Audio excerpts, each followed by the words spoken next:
champion Hamilton Tiger Cats. Very dramatic here at Ivor Wynne Stadium. Now let's head to the West Final and Edmonton. Thanks very much, Scott. Welcome to Commonwealth Stadium in Edmonton, where the BC Lions and the Eskimos are set to kick off their 10th playoff confrontation in this Western semifinal. The Lions have won here in Edmonton only twice in those last 9 games, and each time they went to the Grey Cup. Here today, a battle of 2 old teammates from the University of Idaho. Don Matthews, the winningest coach in CFL history, against Steve Barato of the Lions. They won a Grey Cup together in Baltimore in 1995 when Barato was the offensive coordinator for head coach Don Matthews. And today, for the first time, they will face each other in a playoff game as head coaches. The Eskimos won the toss. They've deferred. They will kick off. And the Lions will return. It's the Jet, Jimmy Cunningham, across his 20, up the middle, hits a seam, and that hits a wall of tacklers. Terry Ray makes the tackle for the Eskimos. As Damon Allen comes out to lead this BC Lion offense, which is leading the CFL in all kinds of offensive categories. Well, absolutely. Number 1, rushing the football, almost 139 yards per game. That's the 3D backfield that gets it done along the ground. Millington in the middle, Damon Allen to the outside. Alfred Jackson over 500 yards in the last 5 games for Jackson to end the regular season, and that's the offensive line anchored by Jamie Terrace. So the old veteran at quarterback, play action. Allen rolling outside of containment. He'll run. Lots of room, and he skips out of bounds near the first down marker for a gain of 9 at his own 40-yard line. Players back for the Edmonton defense. And you look at Terry Ray, he's the key up front. They get Steve Anderson. Just 10 days ago, he had knee surgery in the lineup for this playoff game. And then we talked about the linebacking core. Terry Ray returns to the lineup. He missed last week. 2nd in the league in tackles. And big Ralph Staten back in the lineup. He held Allen Pitts to 7 catches in 4 games against Calgary. 2nd and less than a yard, and up the gut they go. It's Millington, the diesel, for the first down. Millington having his best ever season. 1,010 yards. First time over the 1,000-yard milestone. Glenn, a 6.5-yard rushing average. Impressive when you consider he had less than half the number of carries as Mike Pringle this year. Well, yeah, and when you talk to Sean Millington about it, he simply kind of shrugs his shoulders and says, yeah, if you give me the ball 150 times, I'm going to get 1,000 yards. First time a Canadian has gone over 1,000 yards on the ground since Orville Lee in '88. Play action. Allen going deep down the far sidelines in the sun. It's complete.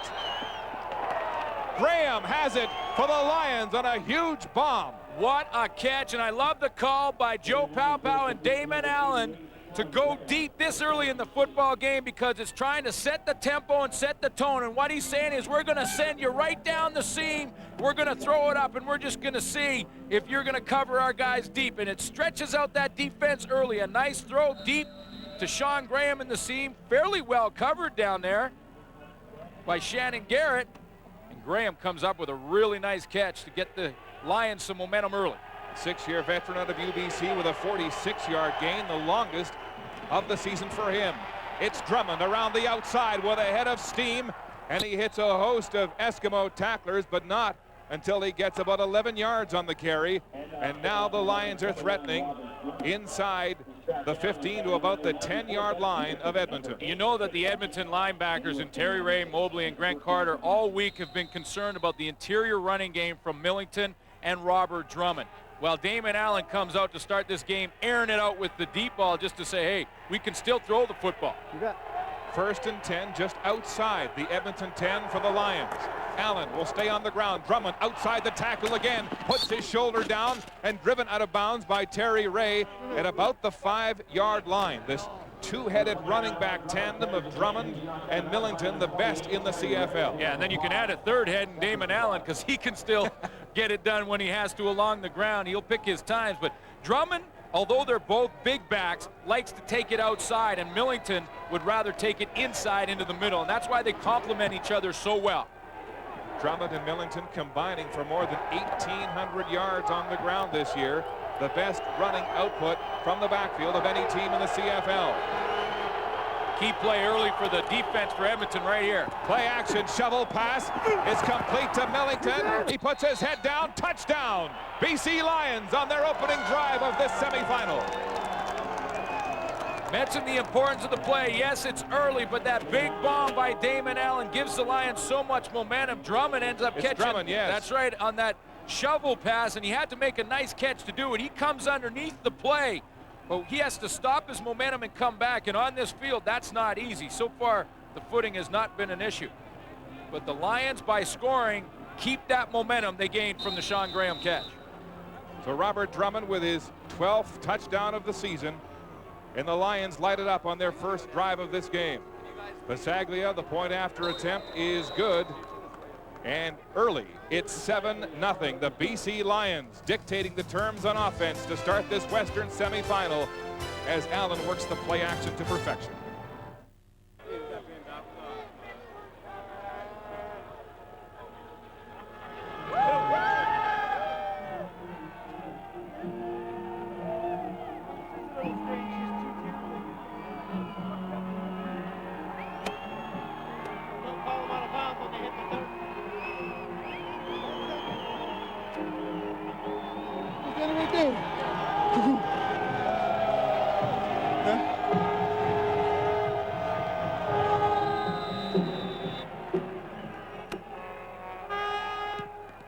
Ray along with Mobley back to receive. It is Singor Mobley at his 21.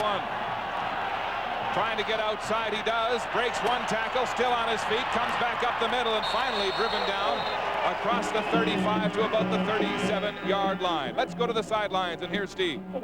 Thank you, Mark. The big question mark here at Commonwealth Stadium was the turf. It is hard, it is frozen, and about 40 minutes before kickoff, David Benefield, the big defensive end for the BC Lions, came out to check the turf. Neil Payne and his CFL officiating crew came over and said, David, those cleats are too long. You either change them or you do not play. It's as simple as that. Well, the rules say they can't be more than 3/4 of an inch long, and his look to be at least an inch long. Up the gut, it's Mills breaking some tackles for the Eskimos. And this is the offense led by Nealon Green for the Edmonton Eskimos. No question, Nealon Green is the key. He'll run it to the outside, and they'll give it to Mills up the middle. Some question as to whether or not Mark Norris should get some playing time in this game. That's the receiving corps. Terry Vaughn, his favorite receiver, 6th straight year, over 1,000 yards receiving. The big offensive line led by Groenwagen in his 253rd consecutive game. They've been a stalwart item all season long. In the shotgun, Green will pass. It's complete on the far side. The tackle immediately as McCorvey makes his first catch of this game. Well, we talked about the footing, and Kes McCorvey is a genuine route runner. I mean, this is a guy who cuts on a dime. Nealon Green in the warm-up said to Kes McCorvey, what shoes you're going to wear? Because whatever you wear, with the way that you cut on this field, I'm wearing what you're wearing. And he was wearing the spot-built shoe. Nealon had one of each on his feet trying it out, and footwear could be paramount in this football game because it's been sunny all day, and the top part of this natural grass surface has been thawing. Fletcher awaiting this punt from Sean Fleming, playing with a bad foot, and that may be a bad indication of how well he'll do today. The ball rolling and out of bounds at about the 37-yard line, but Sean Fleming broke some blood vessels on the bridge of his kicking foot 1 week ago. He's been kicking all week, but he says he's in pain every time he contacts the ball. Yeah, twisted his ankle in the last game of the regular season, broke those blood vessels, and he has practiced. But there's a lot of pain, and that one was just off the side of his foot, and he favored it in warm-up, although he was kicking from field goals at about 48 and punting the ball around 50 yards. He would show some sign of that pain after the kicks. He'd limp on it, and you know what? More than anything, physically, it's a pain problem, but it also, with the kicker, works on him psychologically. 27 yards was the length of his last punt. On the ground, the Lions stay bulldozing their way for a gain of about 4 or 5 yards. And at the bottom of that heap, the big man, Sean Millington, or rather Robert Drummond again. Well, it's interesting with the Lions with the momentum early in this game. If they can continue to move the football, come up with more points on this series, it takes Edmonton offensively out of their game plan, which was to run the ball to Troy Mills and with Nealon Green. That will make Nealon Green a passer. Doug Peterson did not play last week. He's battling an abdominal strain on that defensive line. Allen under pressure, tries to get it away to Jimmy Cunningham. It's incomplete. Shannon Garrett on the coverage for the Eskimos. Play that the Lions have used all season long, trying to get Cunningham on a crossing pattern, and if they can just dump him the ball for a couple yards and let him do the rest. But Damon Allen had too much pressure on him to be able to set up and deliver a pass. Terry Vaughn will be the lone Eskimo back to return this punt. The Gizmo, of course, not dressed today after injuring his hip flexor 2 weeks ago right here against Saskatchewan. Louis Pasaglia, 46-year-old in his 25th and final season in the CFL. Back to punt for the Lions. Pasaglia's spiral, driving deep to Vaughn. He'll get it inside his 25-yard line. Vaughn breaks a tackle. He's got some speed. Then hit hard by Simon Buffo. Rocked. A 44-yard punt from Pasaglia and an 18-yard return. Oh, that was contact on a glorious day for football here in Edmonton. Vaughn gives the Eskimos good field position when they come back. Back at Commonwealth, Simon Buffo of the Lions appears to be favoring his right shoulder after a horrific hit. Well, he might have got a bit of a stinger, but it's a little playoff intensity for you right there on a special team. Terry Vaughn and Simon Buffo going head-to-head. A great collision to try and set the tone on special teams for the BC Lions. Buffo leaving his calling card there with Terry Vaughn as the Eskimos go back on offense at the 42. Green with time in the pocket, searching for a receiver. He'll scramble to the wide side. It's complete to Nigel Williams at the 50. He breaks a tackle against McClellan and gets to center field. The gain is 13 and a first down for the Eskimos. Well, the BC Lions get a couple of key defenders back in the lineup, and that's Herman Smith and David Benefield. Benefield, of course, favoring his Achilles tendon, said to us before the game, it's still not right. It'll be up to them to try and contain Nealon Green. Damon Cogdell gets his third start, and there's your secondary. Chuck Levy on the corner will be tested this afternoon. Only the second time that Levy has played the corner, normally a running back. Mills right up the middle, stumbling, puts his hand down, keeps his balance, and it looks like he'll have another Eskimo first down. Gain of about 11 on the play. Troy Mills getting the start in this football game after missing 12 games this year for various reasons, from injuries to illness in his family. That's right, and he only played 6 games, and they were sort of spread out throughout the season. He did play last week. Now, he had trouble handling the football earlier in that game against the Winnipeg Blue Bombers to end the regular season, but he is the feature back in Don Matthews' offense, and they'll go with him this afternoon. It is a first down, yes, and when you consider Mark Nora is dressed and waiting on the sidelines, he had his biggest game of the year against this team, 170 yards. And is a power back, and when the weather starts to cool down, you tend to go more to those power backs, although for Don Matthews, it's Troy Mills.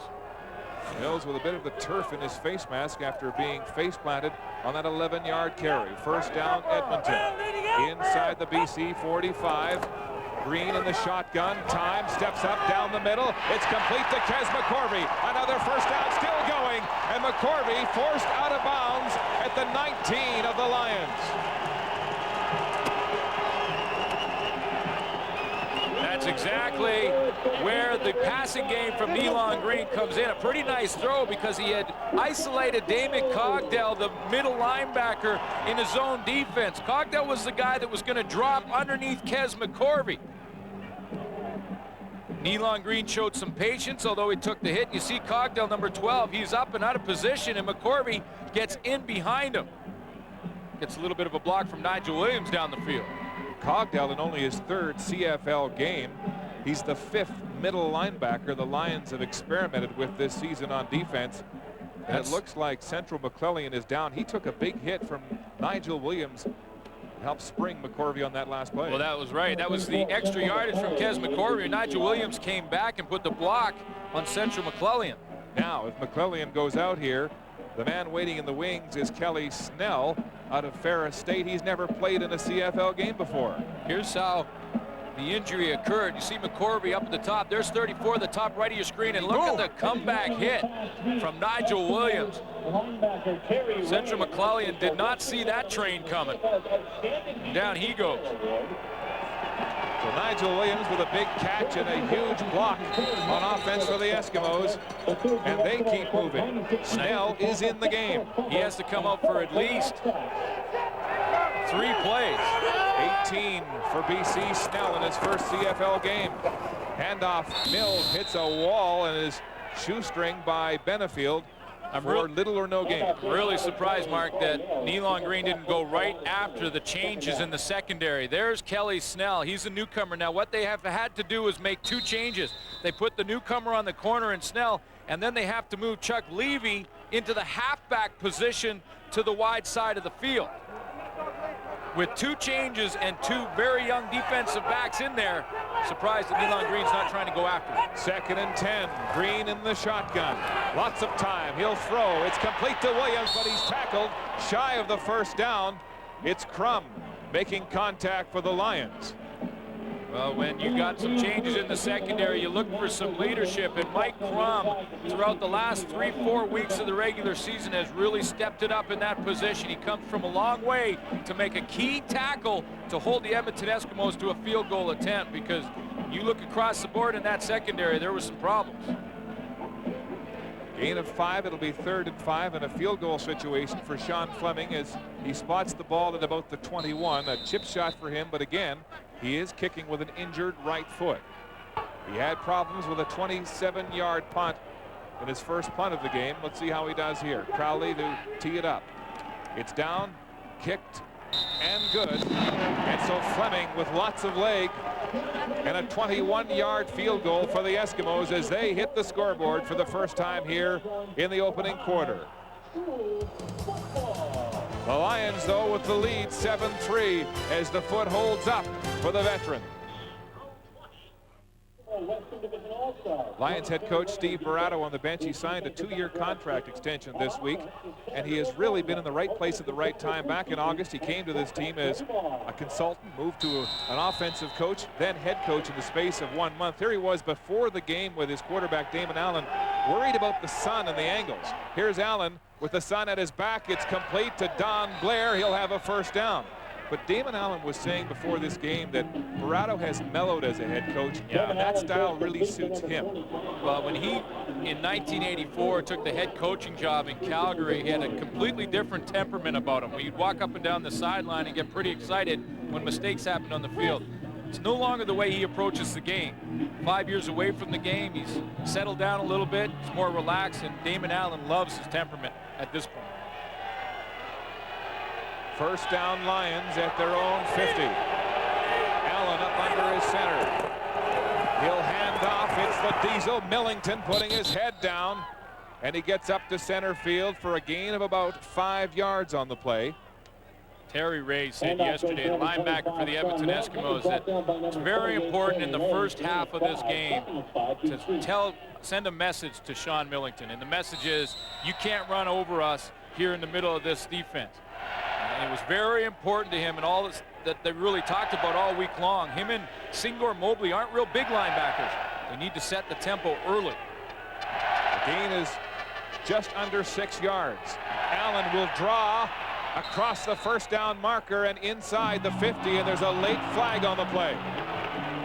Well, it looked like it was Grant Carter. And the question is, was Damon Allen sliding feet first? Because if you're sliding feet first, you simply cannot hit him. Major foul. Edmonton, number 47, first down. Ken Lazarick charging Grant Carter, the middle linebacker. Well, you know, in fairness to Grant Carter, it didn't look like Damon Allen deliberately slid feet first. It looked like he was kind of pulled down. So Grant Carter continued on with the tackle. Because if the quarterback slides feet first, you got to avoid the hit. You got to avoid all contact. But if you're Grant Carter, that really didn't look like he was deliberately sliding feet first. No, he coddled the quarterback more than hitting him there, but it's a first down at the 34 of the Eskimos. Play action now. Allen will throw out of the backfield. Sean Graham has it. Is hit hard. Gets across the 25 after Garrett makes contact. The gain is about 9 yards on the play. Interesting move by Don Matthews in his secondary with Shannon Garrett, who just made the tackle on that crossing pattern from Sean Graham. What he's done is he's moved Shannon Garrett into the halfback position. Torrey Hunter moves out to the corner. First half of the season, Hunter was the halfback, and Garrett, when he came to Edmonton, was playing the corner. See how they hold up in different positions in this big game. At one point during this season, only the linebackers were left standing. The middle, huge contact. On the second and short yardage play, Reese making the tackle. Albert Reese, he must have had the playbook. He was in the backfield before Damon Allen really turned around. He came off the edge to the left of your screen. A little bit of slip there. We talked about the field earlier from Robert Drummond, but Reese was back there anyway, slip or not. First down, Lions marching again. Millington, motion right. Rolling right is Allen. There's pressure. He'll throw it back. Open is Drummond at the 5. He's got it! Touchdown! Lions! Robert Drummond with his second touchdown of the game on a 22-yard pass and run from Damon Allen. Unbelievable play from Damon Allen, the veteran. Because the blitz was coming from Terry Ray right up the middle of the Edmonton defense. In fact, you could probably hear him saying, "You go weak, I'll go strong." Well, Terry Ray went strong and was clean. Look at him in the middle. But Damon Allen buys some time, put some air under it, and Robert Drummond just run under the football. We talked about Allen becoming more of a passer in his golden years. That one was thrown off his back foot with tremendous accuracy. Well, he makes it look easy, but I guarantee you that was a very difficult throw to make. Number one, how did he even see Robert Drummond get out there? And just to put that much air on it and that much touch on a pass with Terry Ray in your face, wow. Damon Allen, of course, the last quarterback to lead the Eskimos to Grey Cup victories in '87 and '93, says he feels at home here at Commonwealth. Another look at that perfect touch pass to Drummond. Well, a little sidearm flick of the wrist going backwards from Damon Allen, and Drummond caught it in stride. And he had more catches than anybody else on this Lions team this season, just ahead of Alfred Jackson.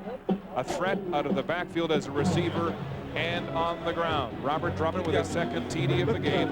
This scoring drive, 6 plays, 75 yards, almost identical, 3:16 to the first drive of the game that went for a touchdown. Yeah, and I like what they're doing offensively when you're talking about the BC Lions. They're mixing things up. They throw the crossing pattern to Sean Graham. They go deep in the first series, and then they're still running the ball with both Drummond and with Sean Millington. And that puts you in a bind if you're a linebacker like Terry Ray, because you're not sure if they're going to run the ball. They're not giving you a steady diet of anything. Terry Ray on the bench, smarting over that blitz that didn't work. To return this kick, it's Terry Vaughn at his own 18. Vaughn negotiating, makes a move, still on his feet. Vaughn running hard, across the 40, still going, puts his hand down, finally hauled down at the 50. Tremendous second effort from Terry Vaughn. That is the type of play, Mark, that will get your team fired up. Forget about the yardage he gained. That type of second and third effort, if that doesn't lift the entire team, nothing will, because this is just all Terry Vaughn. Should have been tackled right there. Broke that tackle, got to the outside. Would not give up, got his hand down to keep his balance. Hervey has the pass from Nealon Green, driven out of bounds at the BC 50-yard line, just across the first down marker. Chuck Levy making contact in the secondary for BC. One of the things that Edmonton are trying to do right now is to move their receivers, except for Ed Hervey, to the far side of the field and see if they can't get a one-on-one matchup on Chuck Levy. What they're noticing is that Levy is to the boundary on the short side of the field. They weren't expecting that. They thought they'd hide him on the wide side. In the shotgun, pressure now. Green looking to run. He won't get anywhere. Herman Smith making the tackle after missing his flight yesterday, was in the doghouse for a while with Steve Barratta, who said he won't be playing for much money today, I'll tell you. Well, he missed last week due to injury. He comes back, he misses the plane to Edmonton yesterday, and that's right, Steve Barratta says he's playing the playoff game for free. Showed some intensity, though. Even though he's not getting paid, he's getting after it. Both Smith and Benefield with their hands full here today at the end position to corral this scrambling quarterback in Green. 2nd down and 11. Green scrambling in trouble. Back at his own 45. Has time. 5 steamboats. 6. Still going. Breaks. 3 again. Will throw. Has a man open. Oh, Terry Vaughn had it drop in front of him at the 40. Well, what you just saw from Nealon Green is an absolute nightmare for a defensive back. Because you're not talking about seconds that you have to cover now. You're talking about hours. At least it feels like hours. Green bought all kinds of time with his legs, and he finally found Terry Vaughn, who was open. But because he had to throw against his body with David Benefield in his face, he didn't quite get the ball there. But for a defensive back, that is a nightmare. And Green showing so much more discipline now as a young quarterback coming into this game in 144 attempts, not one interception thrown. Wobbly punt from Sean Fleming. Mike Fletcher has the ball. He's rocked at his own 20. A 36-yard punt from Sean Fleming and only a 4-yard return. And the Lions will scrimmage from their own 20. Damon Allen with a point to prove here today. He hasn't won a playoff game since the 1993 Grey Cup when he won that in Calgary. His numbers today, Not bad. Beautiful. Not bad. 5 of 6, 2 touchdowns. Ray looking into the Lion backfield. All the motion is wide side. They'll come to the short side. It's Drummond across the 25, close to the 26. The gain will be about 5 yards. Well, one of the all-stars for the BC Lions up front on that big old line is Chris Perez. And watch 62 get the good kick-out block right there on Albert Reese. That gives Robert Drummond a little bit of a crease to pick up a few yards anyway. Chris Perez, a Western all-star for the BC Lions. 7 seconds and ticking here towards the end of the first quarter. This will be the last play. The Lions with a prolific opening quarter. 2 touchdowns, both by Drummond. Here's Allen. He slips on the turf, throws across the middle. It's incomplete. Jimmy Oliver was the intended receiver. He had it momentarily and then couldn't bring it down with close coverage from Dwight Henry. The gun sounds to end the opening quarter of this Western semifinal, and the Lions holding a big lead, 14-3 over the hometown Eskimos. And this BC team battling through a rough season with a chance to win here in the playoffs.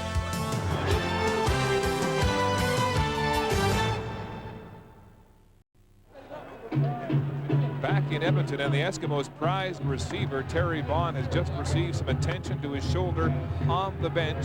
He'll remain there in this punting situation for the Lions. Kes McCorvey is the lone man back right now on this punt return for Edmonton. They are thin in the return department because Gizmo Williams out of the lineup. Go with Kes McCorvey. When you look at those numbers after the first quarter, look at the time of possession at the bottom. BC Lions head coach Steve Barratta said in the press conference yesterday, the best way to defend Nealon Green, keep him on the sidelines. And their offense did that by winning the time of possession battle in the first quarter. Louis Pasaglia with a 38.8-yard punting average, stands at his own 11-yard line. As the shadows grow longer here this afternoon. They may be coming up front for Edmonton with a backup return man. They look hungry. Pasaglia gets a low punt away. McCorvey has it on the run. That is 51. McCorvey across center field, dodging great cuts. He's open! Open field for McCorvey. Finally hauled down at the 20. A touchdown saving tackle by Chuck Levy on a 40-yard return. But flags are down. It's right in that area of the illegal block, right around where Kes McCorvey caught the football. Legal block, Edmonton, number 80. Whoa. First down. That one hurts. Rob Harrod Gets the illegal block to the right of your screen, number 80. A little bit of a clip, really incidental in the play because McCorvey had already run past it. Yes, it was behind the play, the rookie out of Ottawa. Right there. Well, actually, Mike Crum might have had a chance had he not got the push in the back. The net loss is 36 yards in that terrific return. Play action, Green with all kinds of time. He'll pass to Vaughn at center field. He beats Cobdell, the linebacker, and gains 7 more yards on the play. Well, it's interesting to see what the BC Lions do to defend the great running ability of Nealon Green. And right now what they're trying to do is just rush with 4, and it's a controlled rush from that defensive line and play zone behind it. Now the reason you do that on defense is so that every one of your defenders are looking at the quarterback so they can all help on the run. But what it does for Nealon Green is it gives him tons of time in the pocket to look at 1, 2, and the 3rd receiver in the passing game. The gain was 11 by Vaughn. First down, handoff Troy Mills. Nothing doing there as he gets back to the line of scrimmage in the ends. Benefield and Smith put the grab on him. But did you see what David Benefield did there? He really pinched down to go to Troy Mills. Now look to Nealon Green to fake that ball to Mills and then take it to the outside. A series of plays that they've run all season long to simplify things for Nealon Green. See, in this play, they're going to go right there to Mills. See, up the middle. But see Green take it to the outside. Benefield pinch. They may try and make him pay for that later in this game. 5 receivers set for the Eskimos. Walters in the game, and the pass is to him, and it hits him right in the numbers, and he can't hold on. Right at the first down marker, and so it's a punt situation for the Eskimos. Very uncharacteristic for Ricky Walters, and you consider the type of season that he has had. And there's a lot of people in the media here in Edmonton that believe that Ricky Walters should have been the nominee for Outstanding Canadian from this team, and that's obviously not taking anything away from Mark Nora, who was. But he's had a tremendous year. Sean Fleming from his own from the center field stripe, a high spiraling punt. Fletcher has it just inside the goal line, and he's hemmed in. Tremendous punt cover. A 47-yard boot by Fleming, and just a 6-yard return from Fletcher. Tough field position for Damon.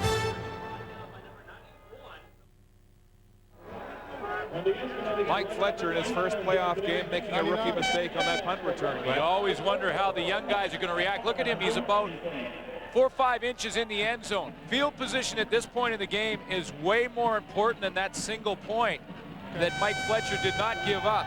He should have really put down a knee, given up the single, and got the field position back. Yes, they're in the shadows of their goalpost. The Lions first down at the 6. It's Drummond up the middle, and he's got room up the gut through the heart of the Eskimo defense as he rumbles across the 15-yard line. Well, if they can run out of here, you got to give credit to that offense, but a little bit of a mistake from Mike Fletcher. And Doug Peterson right out front is the guy, the key in the middle, and he gets double-teamed by Jamie Terrace and Craig Hendrickson, and you really have to double-team a player like Doug Peterson if you want to run the ball successfully.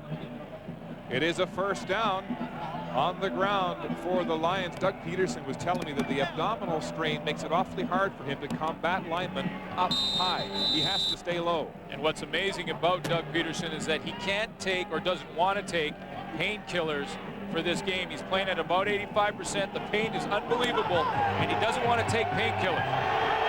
Damon Allen trying to dig the Lions out of their own zone. They'll stay on the ground again. Drummond with the ball. Off tackle, left side for a couple, maybe 3. But, you know, the Drummond play previous to that one was key. Doug Peterson gets involved on that play. He's going to slide to the protection and beat the block from Craig Hendrickson to get in there. And now it's 1-all. Drummond got him the first time, Henderson got him the first time. Now Peterson said, well, if you're going to block me with just one guy, I'm going to make the play. You better bring 2. Second and long. Jimmy Cunningham in at receiver. Millington out. 5 receivers set. Nobody back except Damon Allen. He'll throw. Cunningham open, but the ball overthrown from Damon Allen. Chris Hardy, the safety, stride for stride with the Jet. Well, Grant Carter, no surprise that Edmonton going to go with the blitz when you're down in this end of the field. And Grant Carter really forced, again, a tough throw from Damon Allen. See Carter right in the middle of your screen to the left there. He's up into Damon Allen's face right there. So Damon Allen had to kind of throw that one falling away. Carter having a tremendous season, moving to the middle linebacker position this year here in Edmonton. The number 3 tackler with 67 coming into this game. Kes McCorvey, the lone Eskimo back. A low punt from Bisaglia. McCorvey has it on the fly at the 50 and is pushed out of bounds at the 35-yard line. Tremendous field position for the Eskimos.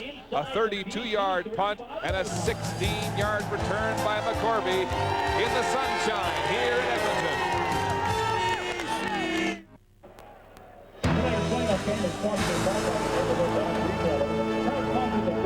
Back in Edmonton, the Lions leading the Eskimos 14-3, and part of the BC game plan on defense, Glenn, was to make Nealon Green a pocket passer, and they've done that fairly successfully so far. Yeah, controlled rush from the defensive front four when you get the 2 veterans on the edge with Herman Smith and David Benefield. But now the Eskimos starting from the 35, and up the gut they go with Troy Mills bowling his way through that BC defense. Well, you know, they go with that same series of plays once again. We talked about it the last time Edmonton had the ball, and this time David Benefield decides to go straight up the field. See, he is way out there with Nealon Green, so Nealon Green gives it to Troy Mills in the middle. Whatever those ends do depends on what Nealon Green does with the football.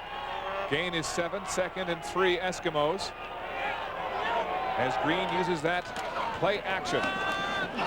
Rolling to the left, he'll step up. First down and more. Green still running across the 10 of the Lions, and a huge first down for Edmonton. Mike Fletcher was in a no-win scenario. No question, Mike Fletcher had no chance. This play is going to slide down the line, and the object of the play is to isolate Fletcher up at the top of your screen. Fletcher, does he go with Mills? Does he go back to Nealon Green? Either way, he's beat. Green decides to keep it himself.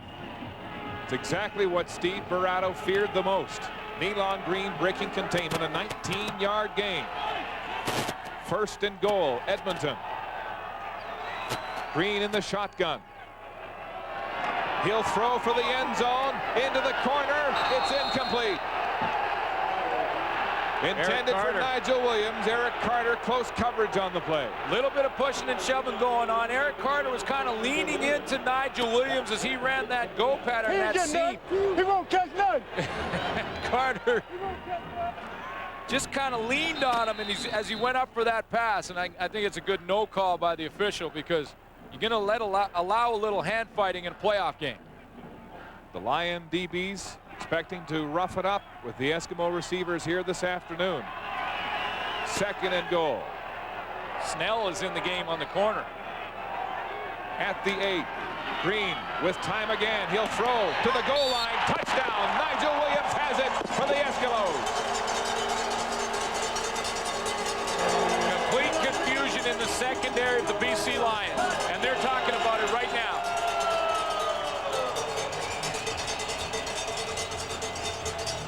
Nealon Green to Nigel Williams for his 5th touchdown of the season. Williams has been rather quiet in the late weeks of this season receiving, so maybe the Eskimos have caught the Lions unaware by going to him so much this afternoon. Well, they caught the Lions secondary with a couple of changes in there in a huge mistake. Sean Fleming, the convert. It is good. And so the Eskimos have their first touchdown of this football game. Nigel Williams with his 5th of the year as they close the gap to 4.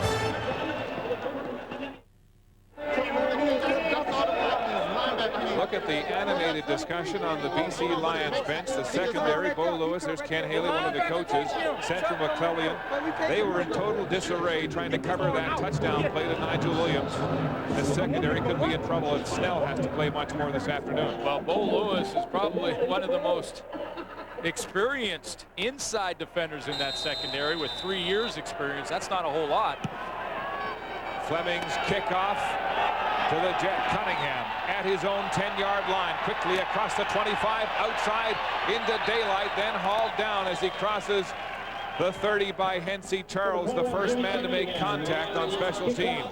A 65-yard kickoff and a 21-yard return. Lots of confusion. Here's Chuck Levy playing out of position. He's influenced in here by Ricky Walters. Ricky Walters runs that seam, and Levy comes way too far inside. At the same time, the newcomer, Kelly Snell, is way too deep at the back of the end zone, really just covering grass. So two newcomers in the secondary make a key mistake at the wrong time. And that's why Bo Lewis was over there on the sideline trying to get him straight.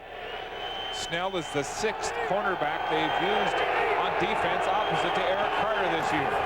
Allen backpedaling. He'll pass.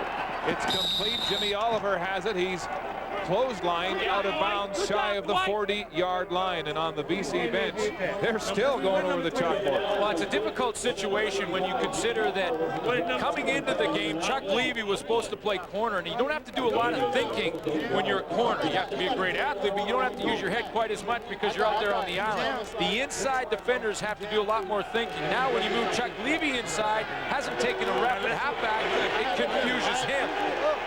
Of course, they lost Raphael Ball to a knee injury in that Hamilton game week 17. Robert Drummond gets the ball on the 2nd and 2.5 situation, burrowing himself very close to the first down marker. The gain will be about 2 yards on the play.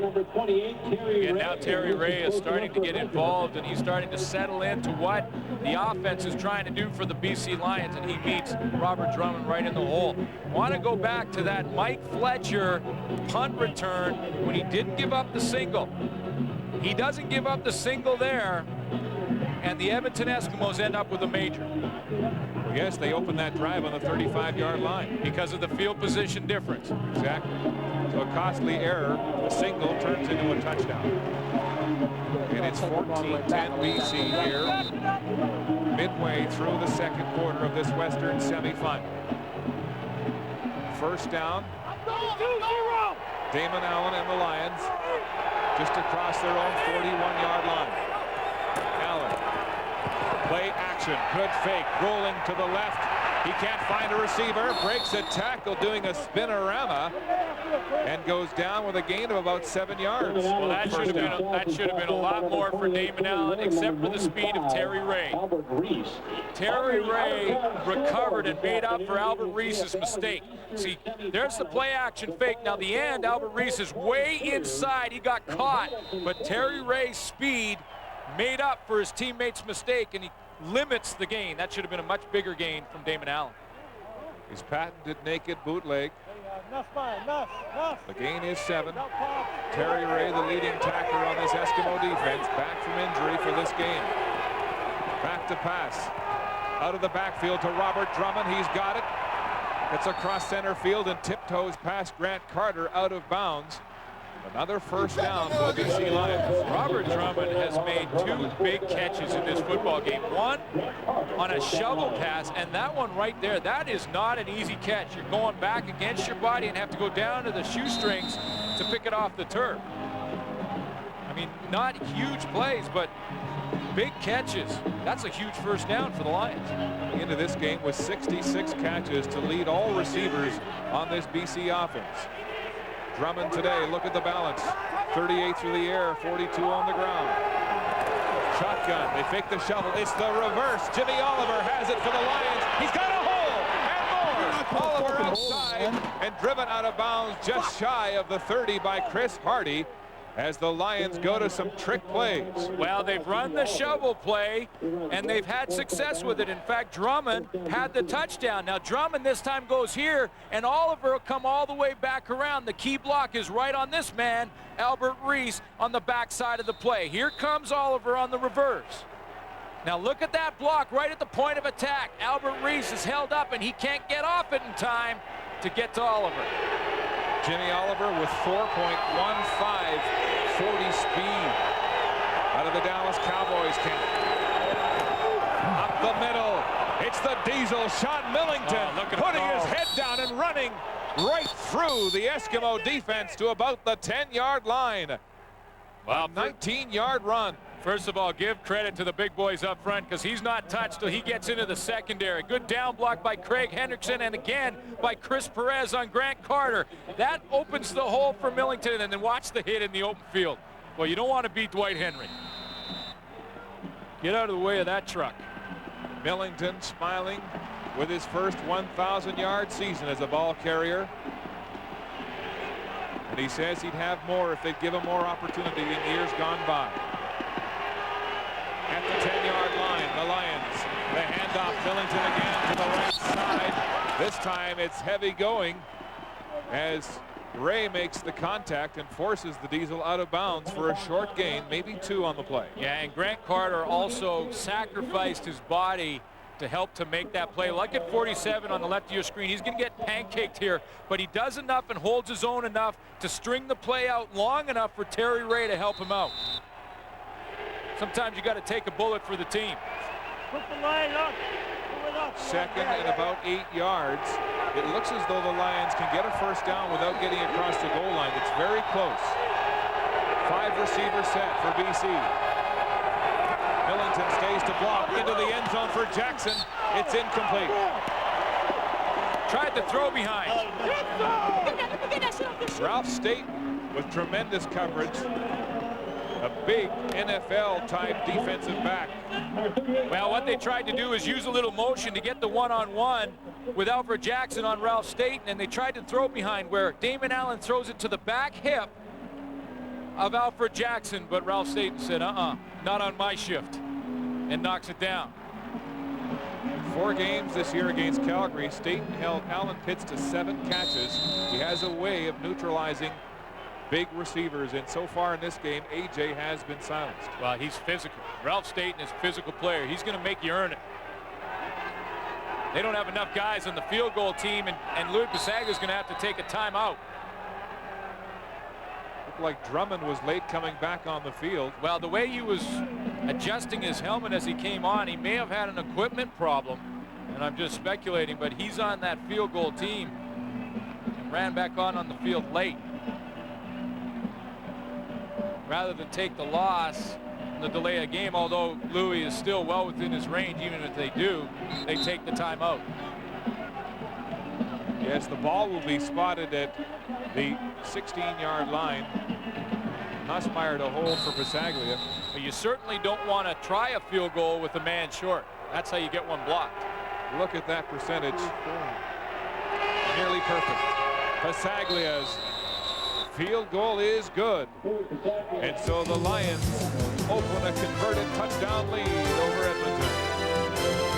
How would you like to curl up with a nice, thick... 4:59 to play second quarter. Lions in front by a touchdown, 17-10. Just before that field goal, I talked to Louis Pasaglia about the field conditions. He said it is fine right now, but the temperature is dropping. The field may get a little slipperier.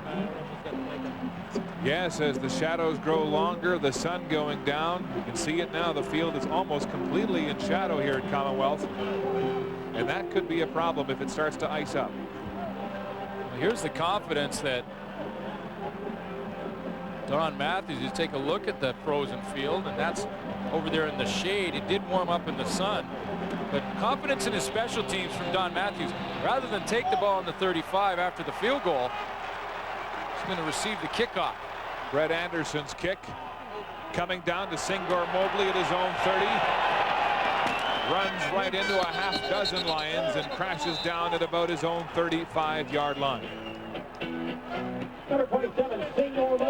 Elon Green directing a touchdown pass to Nigel Williams on their last offensive series. Tremendous touchdown to interception ratio coming into this game at 22 touchdown passes and just 6 interceptions when you consider that really he's only had 1 full season as a starting quarterback.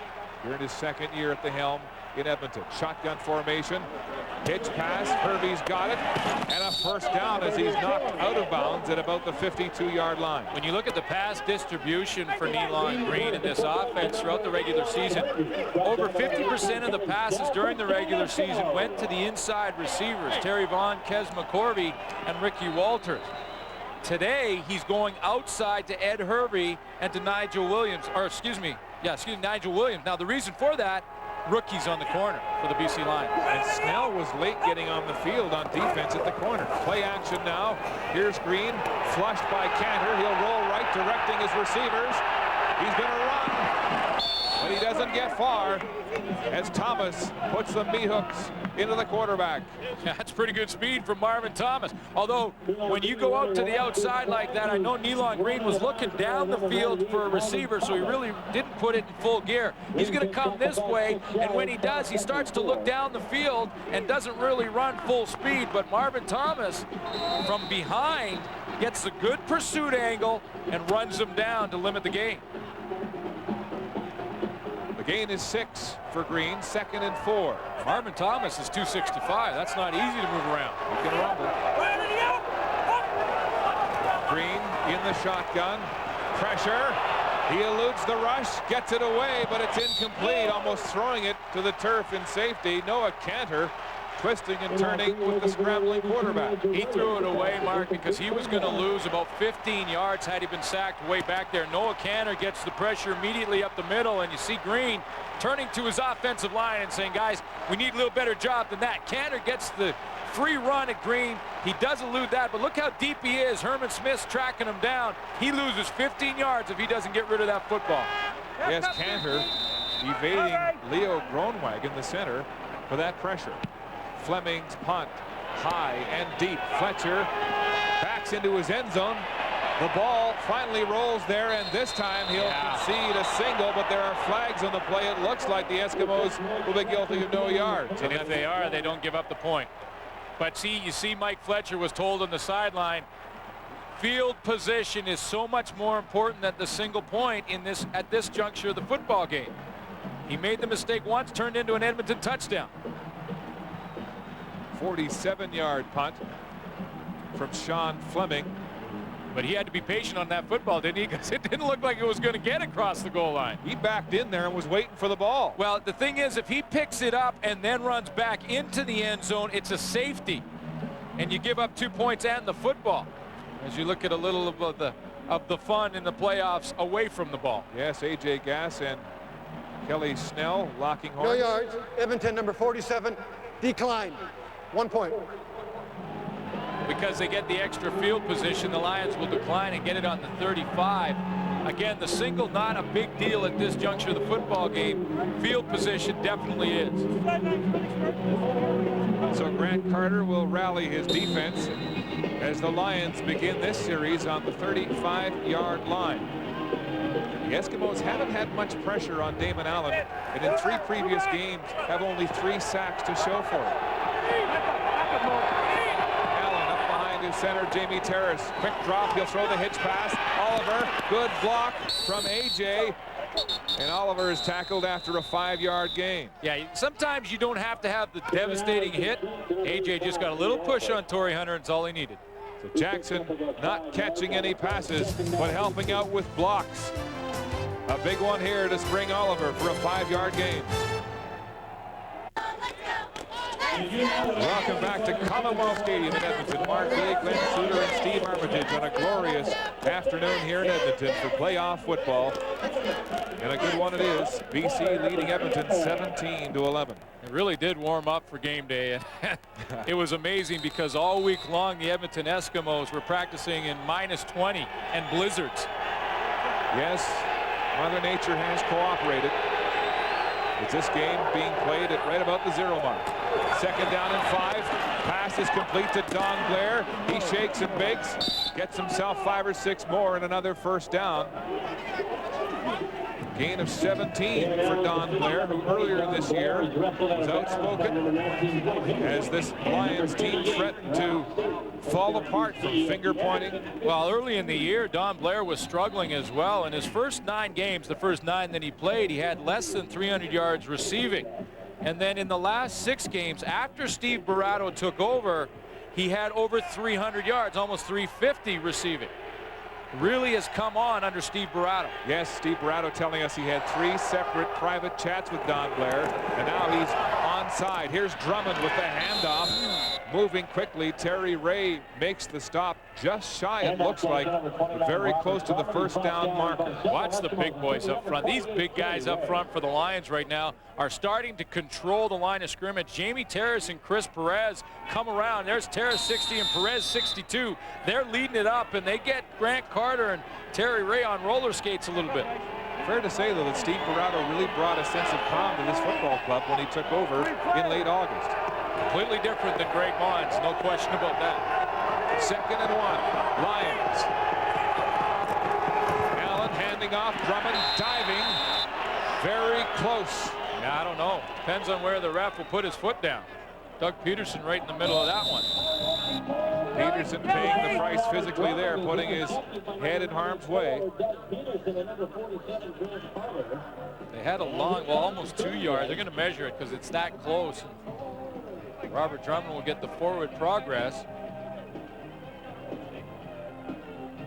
Here's the measurement.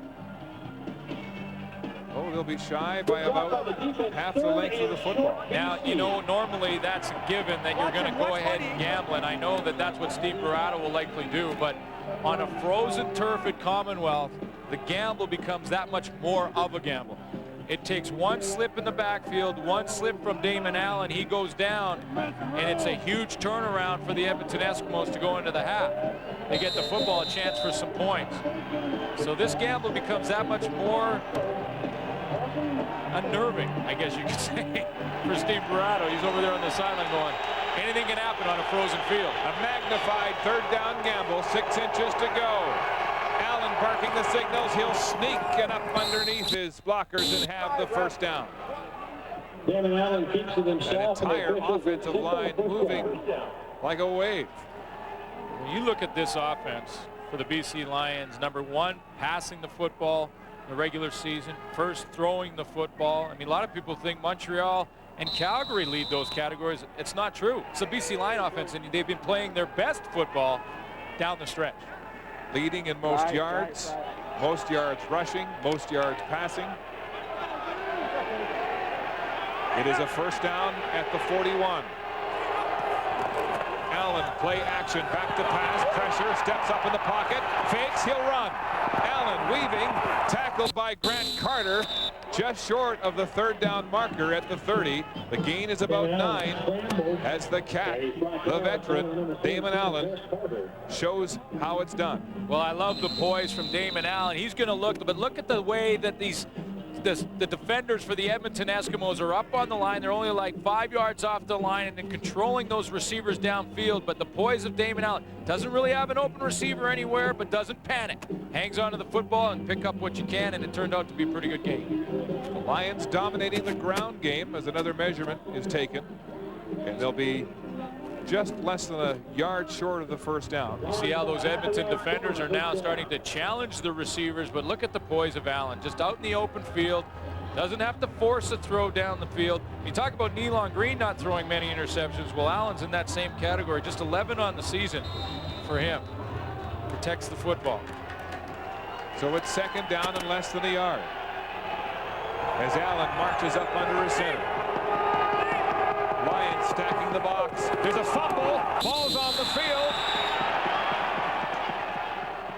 Eskimos say they've got it, but it looks like Allen may have fallen on it. Well, it looked to me like Damon Allen was trying to pull out of there in a hurry. His left leg moved away from the center. Look at his left leg down here. He pulled away too soon, and when he did that, the ball came down to the turf. Now, he does recover it, but he recovers it a yard back. So that puts him in 3rd in a real long way. A real long yard. Almost 2. He appeared to look injured as he was walking off the field. Could have jammed his fingers. That snap. Nothing more important to a passer than his fingers. Back up a bit. Field goal attempt from Pasaglia will come from the 40. See him checking his plant foot there to make sure the ground is solid. Doug Nussmeier, the backup quarterback, to hold. Pasaglia kicks, it's low, and it's wide left. Hunter will take the ball out of the end zone for the Eskimos. Weaving, still going. Tremendous return on the wide field goal by Torrey Hunter.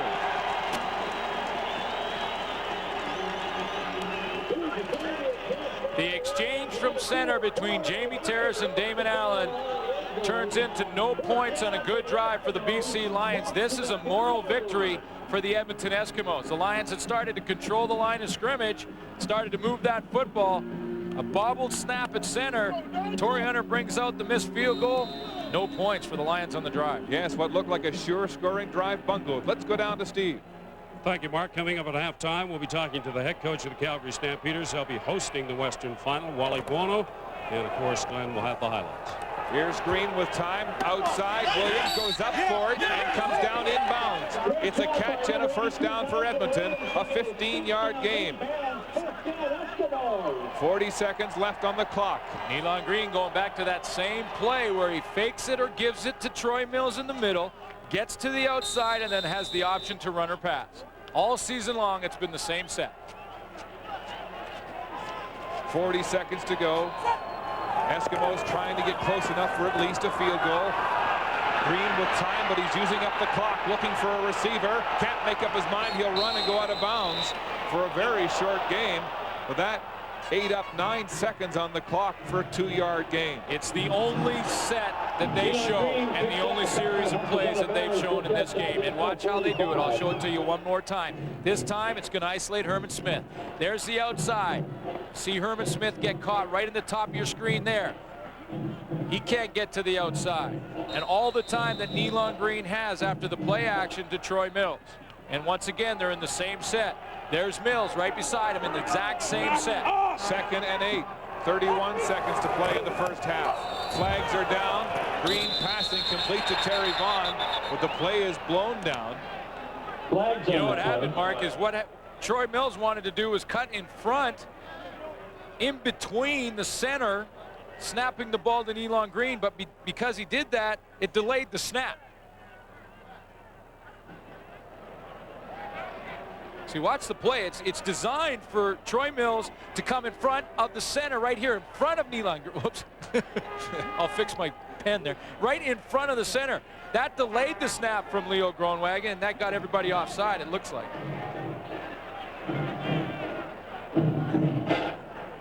So the officials still conferencing at the 45-yard line. And yes, it will go against the Eskimos. I've sharpened my Legal pencil on procedure. back.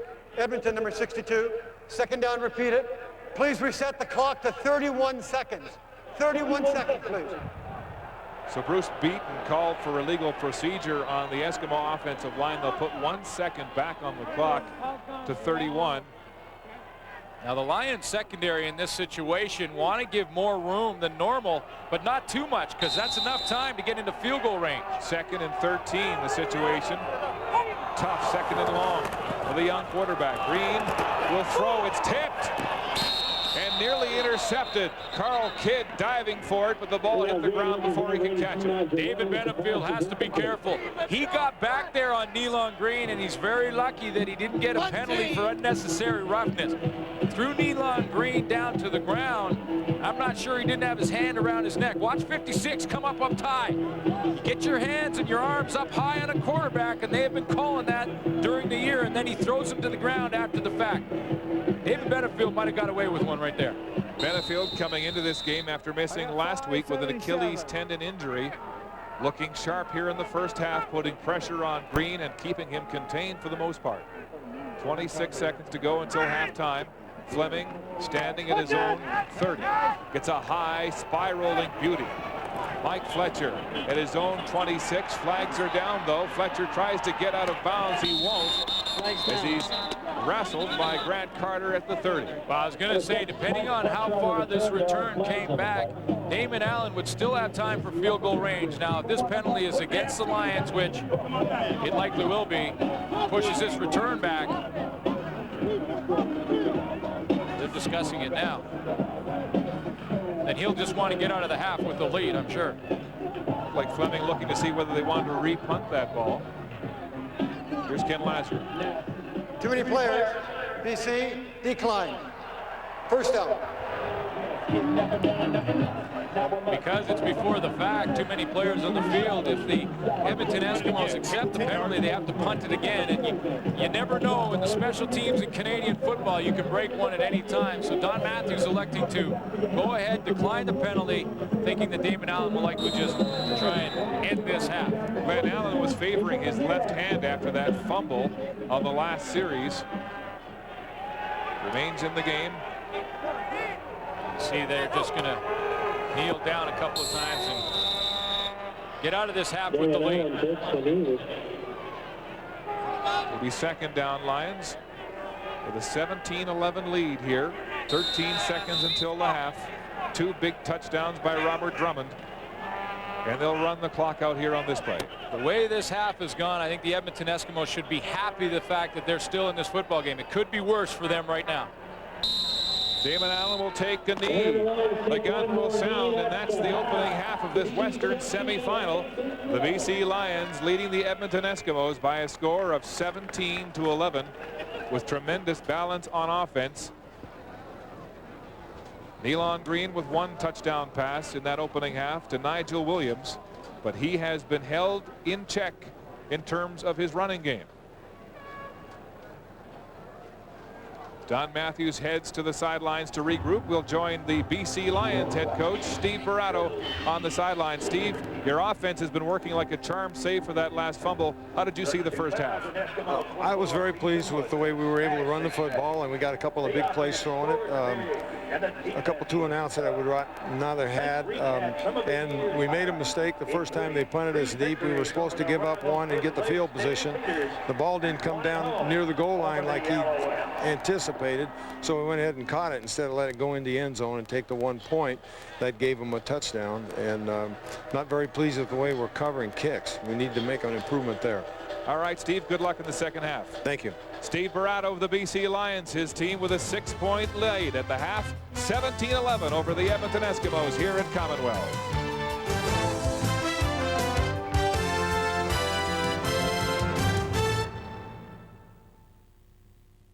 It's halftime here at Commonwealth Stadium in Edmonton. The BC Lions in front of the Eskimos by a score of 17-11.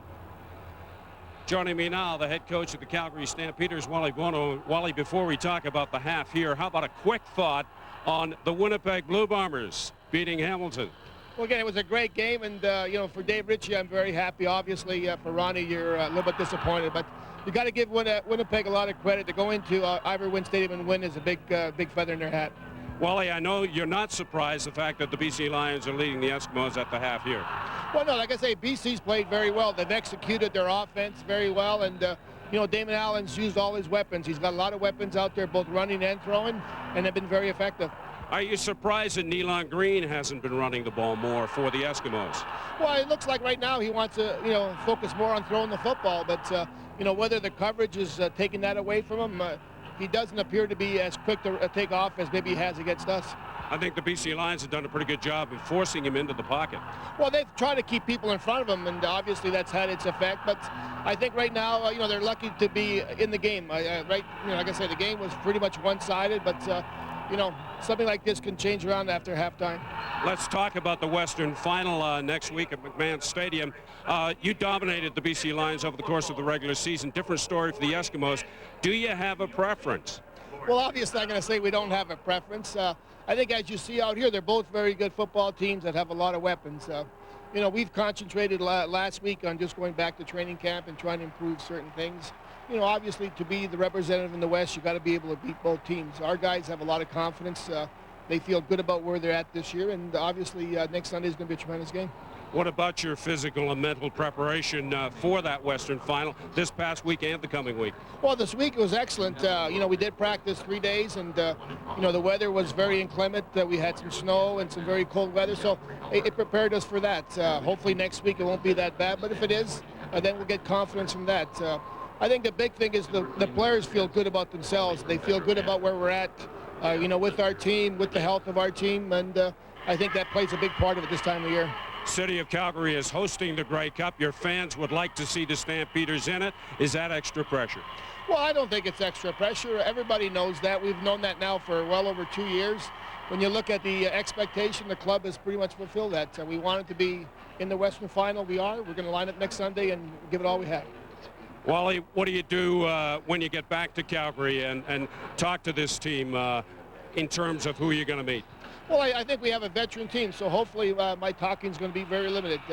the players have already talked among themselves, and they know what it's all about. They're here to win, and next Sunday is the first step to the Grey Cup.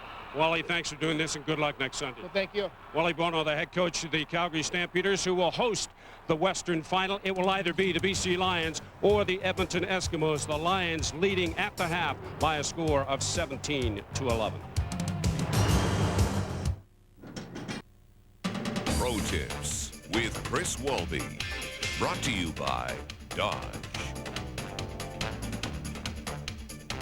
Hey, welcome to Pro Tips in wintry Winnipeg. Let me tell you something. It's playoff time, and that means the running game's got to come to the front. With me today, Dave Van Conen and Brett McNeil to show you the scoop block. Thanks, Chris. Sleeves will be off. We'll be ready to play. We got a 30 front. Nose guard's in front of me. The play's going to the right. I have to chip off the nose guard, watch the flow of the linebacker in order to get off and block him. Let's run through it one time. Said, hut.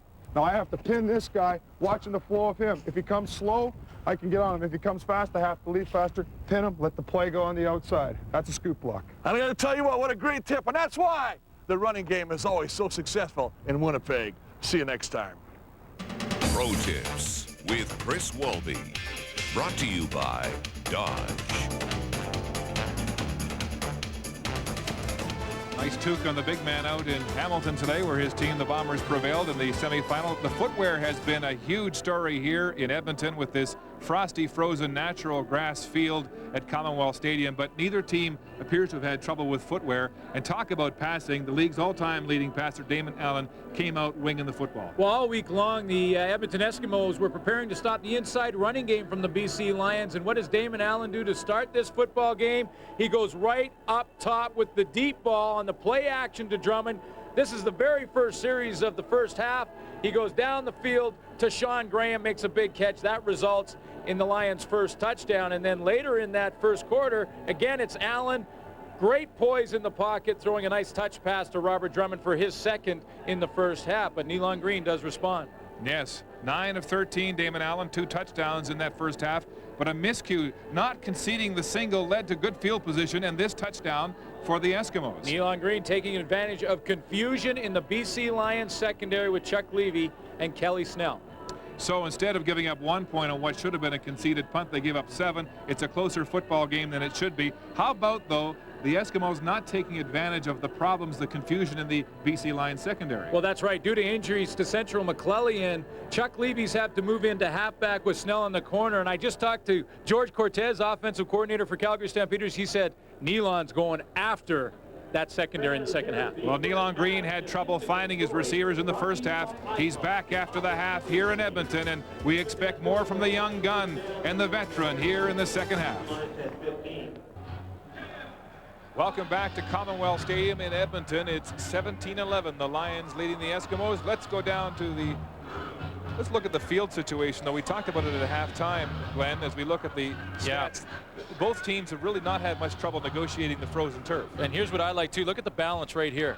The balance in the running game and the passing game for the BC Lions. 137 in the passing game, 135 in the run game. Tremendous balance out of them, and they, because of that, have controlled the football and won the time of possession battle in the first half. Nealon Green had some chances to find receivers. He couldn't get them in the first half. We think he'll have a better chance after a chalk talk in the half. Let's go to the sidelines now. Steve Armitage is with Eskimos head coach Don Matthews. Don, you're down by 6 as we begin this second half. What'd you tell your team at halftime? Well, we're going to receive the kickoff. We've got a chance to get right back even on this kickoff, and then our offensive series. Then it's a brand new ball game. Are we going to see Nealon Green run the ball more? Well, we're going to run when we get the opportunity, but certainly they're trying to cut down those lanes. Don, good luck the second half. Thanks a lot. Yes, Herman Smith and David Benefield have boxed in Nealon Green, effectively keeping him in the pocket. But he has had time in that pocket because of the control they had to rush. They're going to slow down their rush a little bit, give him more time to throw, and then rely on a shaky secondary at this point. Yes. Brett Anderson to kick off the second half. Singor Mobley lets it bounce, bobbles it, then falls on it at his own 30-yard line. A scary opening to the second half as Mobley nearly gives it up. Shades of the first half and the opening kickoff 1 week ago when Troy Mills fumbled the ball away to Winnipeg. Well, he kind of kicks it around, and he's very lucky that he doesn't hand it right back to BC. That is a momentum shift they do not need. But right now the key is this secondary for the BC Lions, and whether or not Nealon Green will try and take advantage of some of the changes that the Lions have had to make. Mike Crum deep at the free safety position. The handoff up the gut. As a pile of players move across the 35-yard line. Big handoff there to Daniels. When you look at both quarterbacks in the first half, pretty good numbers, 9 of 13, 9 of 14. Not a whole lot to separate the two except the extra touchdown pass from Damon. No interceptions so far in the game. Nealon Green has been sharp in that department, as we mentioned in the opening part of this football game. 22 touchdowns to 6 interceptions this season. First down, Eskimos. Or rather, second down. Play action now. Trouble. Fumble ball on the pitch out. Mills has it again as this Eskimo offense dodged another bullet. How did he get that back? That was like he dribbled it. And that was behind, so that would have been a fumble. It was not a pass. No question about it. It's that same option play down the line of scrimmage. You fake the dive to your fullback, come down the line. Now, Mike Fletcher forces the issue, but you know what happened? Herman Smith gave him the bounce pass right back. Oh, that's rather be lucky than good is what it is. Green comes off the field, a punt situation for Sean Fleming. Mike Fletcher, instrumental in that play, back to receive. Fleming gets a good spiraling punt deep to Fletcher at his own 26. Fletcher straight up the middle, breaking tackles, and finally pulled down on a shoestring tackle by Justin Ring. And Sean Fleming was standing back there thinking, oh no, don't tell me on a bad ankle I'm going to have to tackle Mike Fletcher in the open field. Fletcher just hits it right up there, shows no fear at all as he takes it right up Main Street. But look at Sean Fleming going, please get him. Please get him. Right through some arm tackles. Charles Assman missing him there, number 44. First down, BC Lions at their own 53 on the ground. Robert Drummond hit hard, upended right at the line of scrimmage. There's pushing and shoving in the trenches. A.J. Gash making contact there. Gain maybe one. Well, the Edmonton Eskimos on the defensive line really collapsed it. Sean Millington was trying to get the lead block right at the point of attack and really didn't get it done. Millington became a roadblock there for his fellow back. Tackling Gass, it looked like, and it's a second and long situation. 2nd and 9 at the 54. 3 receivers to the short side. Allen rolling right. He'll throw. Intended for Oliver. He's got it and steps out of bounds at the 45 for a BC first down. And that ball was right on the spot. Tremendous timing, and this is the timing of the play. When Oliver makes his break right here, right now the ball's in the air. So when he flips that head around, there it is. Perfect timing, and it's right on the money. But you have to throw it before the receiver makes his break and trust that Oliver is going to be where you expect him to be. Oliver looking smart today. He's been battling a groin injury in the latter half of this season. Play action, naked bootleg. Damon Allen with time, throws it. It's complete. Don Blair has it, and another first down for the Lions as Allen throws across the green. A tough pass. Unreal. It just is amazing how effortless it is for Damon Allen. I mean, he just rolls to his left and flips it with his wrist back against the grain with Grant Carter hitting him right in the chin. I mean, there are not many people in the world can do that. 16-yard gain by Don Blair on the catch. Another first down, Lions. Comes blitz. Quick throw. Oliver's got the outlet pass, and he beats the outside DB for another first down. As Henry finally makes the tackle, the sophomore who was acquired from Montreal this year. 2 ways to beat the blitz. One is to try and block it up. The other is to get rid of the ball in a hurry. Damon Allen took the latter because he got rid of that football before the blitz could get home. Everybody's coming on the line of scrimmage. Look at that. Right there. Here they come. 1, 2, 3. Get rid of the football. Blitz has no time to get there. Veteran quarterback Allen making the good read. First down. Lions at the Edmonton 12-yard line. handoff. Sean Millington, straight arm, puts his head down and rumbles for a few. Well, Steve Anderson really made Sean Millington bubble that, or else he gets a lot more yards and probably scores.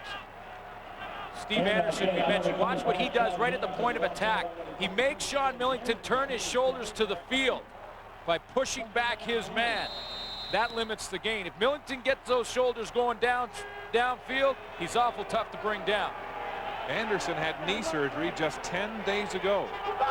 Here he is playing in this West semifinal, and playing hard. It's playoff time, man. You got to go. The game was 5 on the Millington carry. 2nd and 5 from the 8. Pass, Allen. It's complete to the Jet. He strides into the end zone. Touchdown, BC Lions. What an effective opening drive here to start the second half. Well, Jimmy Oliver is the guy who makes the play for Jimmy Cunningham. They call that the rub, or is it the pick? Well, if you're the Edmonton Eskimos secondary, it's a pick. If you're the BC Lions, it's just nothing but a simple rub. But you see Jimmy Oliver take 2 defensive backs for the Edmonton Eskimos completely out of the play, leaving Cunningham wide open. Jimmy Cunningham with his 4th touchdown of the season. Now the entire stadium is in shadows as the sun begins to fall in the western sky here in Edmonton. The temperature dropping. The point after from Pasaglia is good. That's for you, baby. I love you. Just like that, the Jet, proud father of a newborn boy this week, has a touchdown and a 24-11 lead. Jimmy Cunningham bundled on the BC sideline as the Lions open the second half the way they did the first with a touchdown. Cunningham breaks out, hold it right there. Look at the perfect pick set up right here by Jimmy Oliver. He doesn't go after Ralph Staten, but he holds his man up right where Staten has to try and cut through. He can't bubble around the pick, and Cunningham is wide open. Cunningham gets the stats. He gets the touchdown. But hey, honorable mention to Jimmy Oliver on the drive. On the entire drive, yes, instrumental. Catching and blocking. Anderson's kickoff is deep to Terry Vaughn at the 18.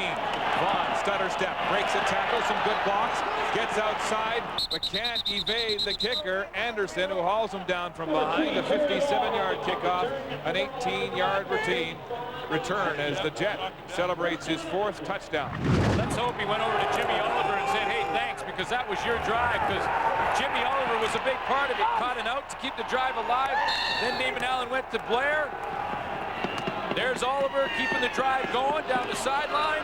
And then Oliver made the key pick to allow Jimmy Cunningham to get in the end zone. 2 Jimmys. Nealon Green complete to Kes McCorvey, one of the best pass route runners in the league, and some great jigs there. First down territory as the Eskimos get close to center field. Kes McCorvey is a route runner, but he shows the great cutting ability after the catch as well. See how he steps Bo Lewis to the outside? Now he catches the football. Watch the jab step. Jab step there. That sells it. Jab step there. Sometimes when you're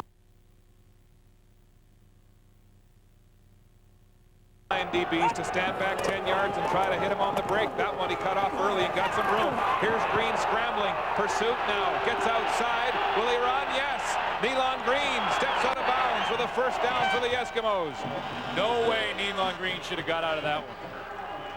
3 BC Lion defenders had him. He beat all 3. Yes, Herman Smith looked like he had him contained early. Well, there was 3. Look at Herman Smith is up there. Look at that. There's 3 of them.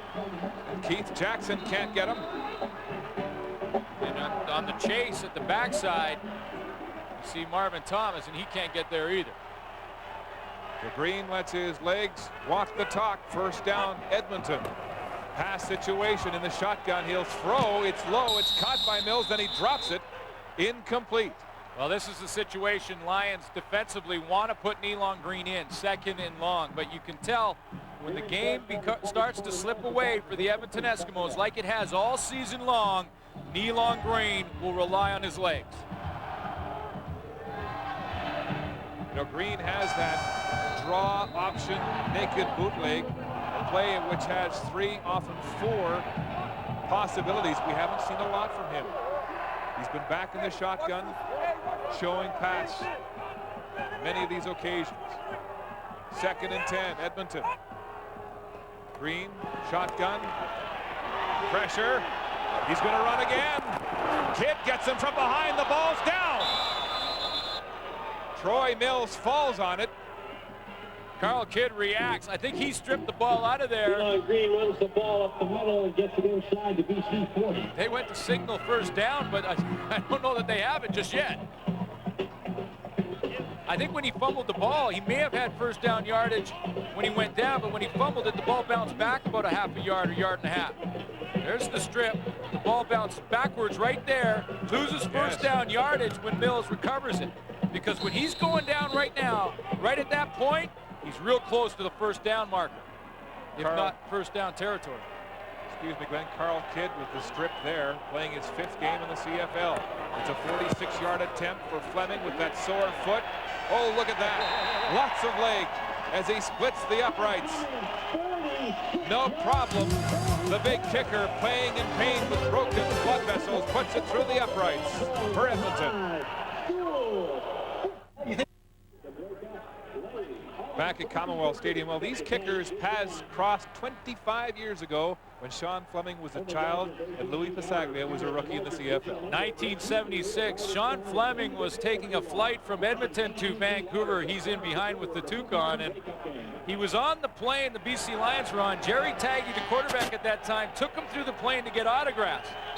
Well, just recently, in fact, last week, he was checking that autograph book, and Louis Pasaglia's name was on it. Yes, and Sean Fleming says he might ask for Louis' autograph here today. Robert Drummond outside the right tackle, rumbling hard, and he steps out of bounds right at the first down marker at the 45-yard line. Drummond has had all kinds of daylight going outside the tackles.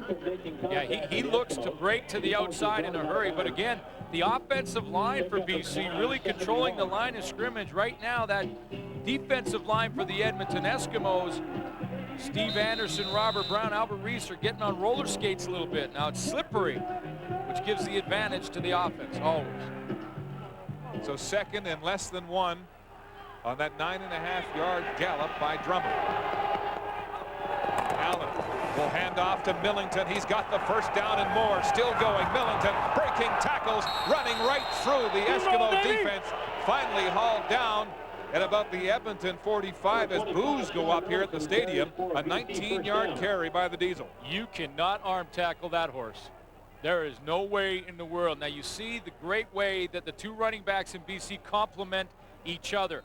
Drummond with the speed to the outside, and look at the big man pounded up the middle. The all-purpose back, hard running, one of the best blockers in the CFL, and number 3 in special team tackles for the Lions. Handoff, Millington again running hard. They finally cut him down at the knees, and he rolls to the 40. It was Terry Ray going toe-to-toe. Well, that's what some tacklers will try and do with Millington. If he starts to carry people, he'll start to try and go low on Millington, try and cut him down. But the problem with doing that too often is that Millington's a good enough athlete to jump over you, and if you go down to his knees too early, he can make you look silly in a hurry. Rushing game dominated clearly by the BC Lions.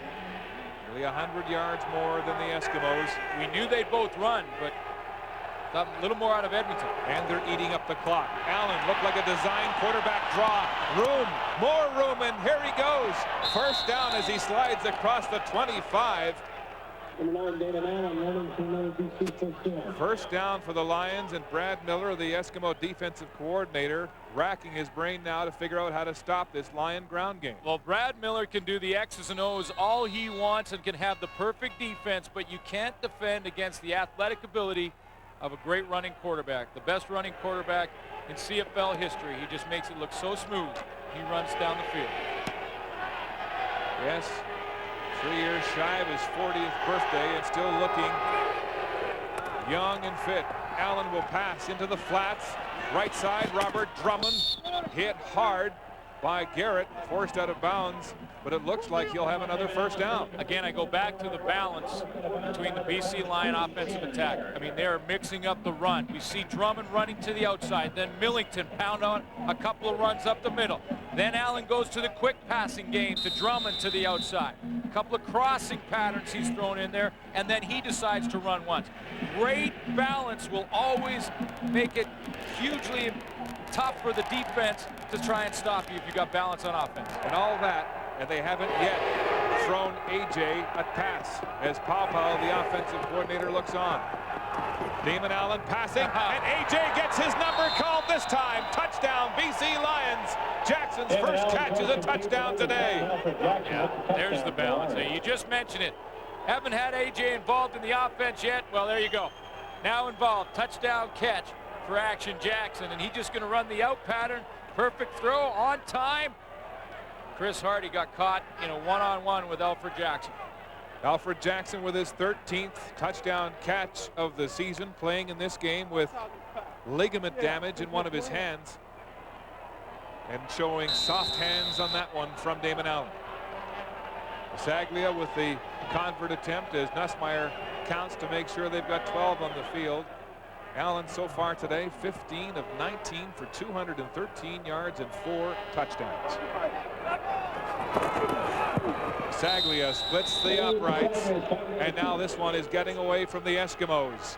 With 5:15 to play in the third quarter, it's BC leading Edmonton 31-14 as Drummond leads the way.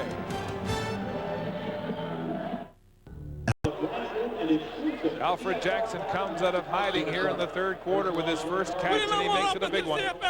Well, again, Damon Allen in the zone like he's been for the last 4 weeks of the regular season. Throws it on time, on stride to Alfred Jackson, who beat Chris Hardy to the outside of the field and gets in the end zone. Hardy had to switch up and jump him from the safety position, and Chris Hardy is not a cover defensive back. He's a roaming ball hockey defensive back. Ralph State, who's had him covered like a blanket for most of the game, was nowhere to be found. That kickoff drilled into Philippe Girard's hands, a line drive at the 50.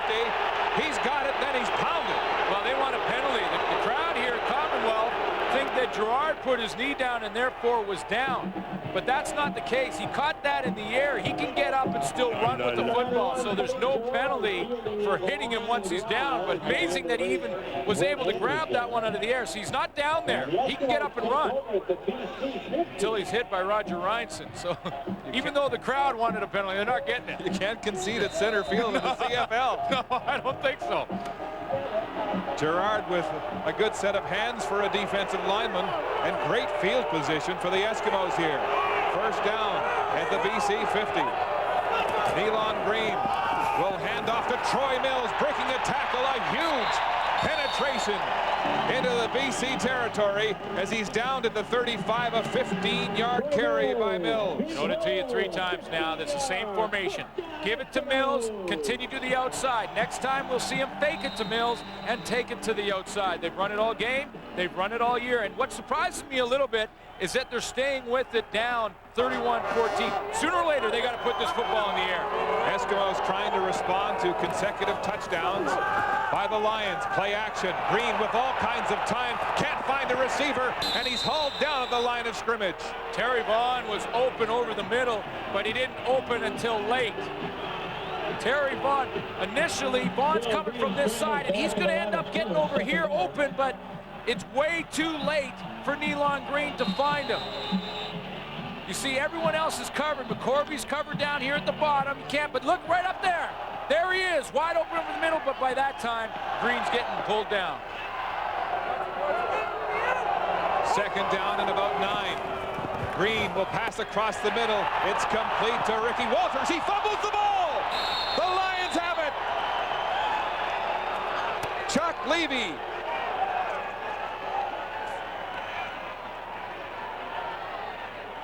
And it looked like Kelly Lockbaum got it free. And Kidd is down on the field and appears to be hurt. Early in the game, Ricky Walters dropped one right in the chest, something that he hadn't done all year long.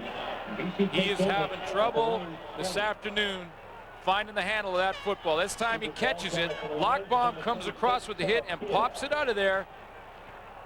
And then you see Kidd down in the bottom of that pile. Levy comes up with the fumble. See the receiver get up slower. Kelly Lockbaum, who at one point was a starting middle linebacker on this BC defense, which has gone through 5 middle linebackers, juggling to find the right combination. But a huge turnover on what looked like a promising Eskimo drive. No, I'm sorry. Kelly Lockbaum getting some congratulations from his coaches up high. Talking to Rick Stubler up in the booth, and he's getting an attaboy. Attaboy for stripping the ball out of there. Bucky Walters letting it go. Chuck Levy recovering the fumble. Millington up the middle, breaking tackles, hurdling defenders, and rumbling for a big first down on the ground.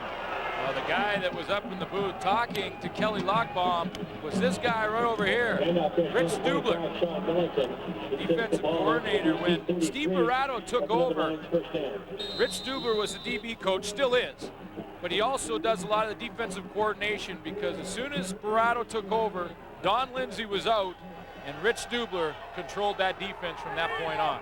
And this is a completely different scheme that this defense has had to learn through the second half of the season. Stubler, of course, fashioning some mighty defenses right here in Edmonton over the years. And he's had to coordinate a secondary full of all kinds of inexperienced players. Yeah. And so far, they have foiled Elon Green. Here's the injury, the fumble. Kelly Lockbaum strips the ball out right there. Carl Kidd went after that football late. He's the guy who got hurt. 26 right there. I think Lockbaum's helmet hit him right in the thigh, or in the stomach, or in a spot he's not supposed to touch on TV. Kidd is a menacing defender, taking a bench right now on the sideline.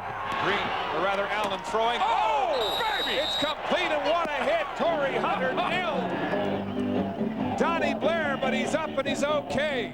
I love it. First of all, the great hit. You see the scars on the helmet to prove it from Torrey Hunter. Look at the top of his helmet with the black scars. But then Don Blair, after taking the biggest hit of this game, one of the biggest on the season right there, gets up and gives him the first down signal. Let's listen to that hit. Wow. Right on the chin. But Blair pops up and signals the first down for BC. Play action, bootleg, deep down the sideline. Oliver is open, but the ball is overthrown. David Allen throws to number 85, Jimmy Oliver. He had Jimmy Oliver in behind Dwight Henry. Second down. And what Oliver will say when he gets back to the huddle, good throw, good idea. Just put a little bit more air on that football and let me run underneath it. Jimmy Oliver, 4.15 seconds in the 40, one of the fastest men in the CFL, but not fast enough to track down that bomb from Damon Allen. He was in the Dallas Cowboys camp, but couldn't crack their starting lineup, and he's been an asset here today for the BC Lions. Second down and 10. Allen, shotgun pressure. It's complete to Robert Drummond, all kinds of room, first down and more. Then he slips on the advertising at the 45-yard line. What a great call. Offensive coordinator Joe Palpal working with Damon Allen. It's the perfect call with the defense that was presented to Damon Allen, because Edmonton wanted to go with the blitz off the edge. You see Staten right there. He's coming with the blitz. You throw the screen away from the blitz side, and away they go. Yes, slipping. The footing perhaps becoming a bit of a problem as the sun has gone down and the temperature is dropping.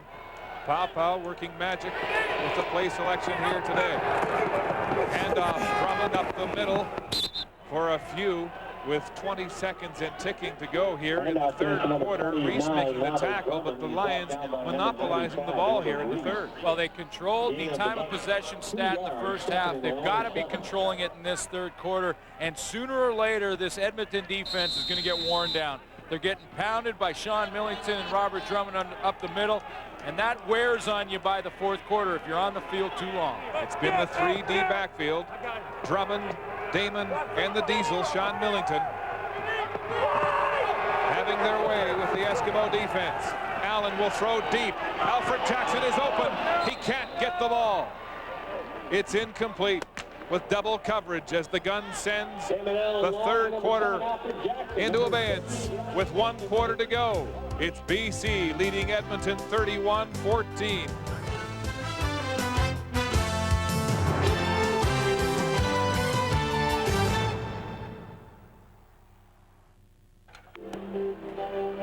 Here's young Danny Langsdorff, the second-year coach here in the CFL, the quarterback's coach for the Eskimos. He's been calling the plays for Nealon Green.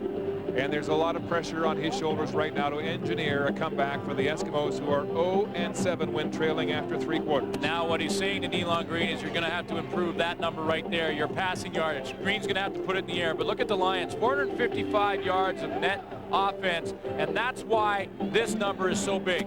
You can start moving the ball upwards of 500 yards. You're going to dominate the time of possession statistic. And I talked about that Edmonton defense. They have got to be tired right now. Nealon Green's game came alive in the second half of the season when Langsdorff began taking the responsibility of play calling off of the young quarterback's shoulders.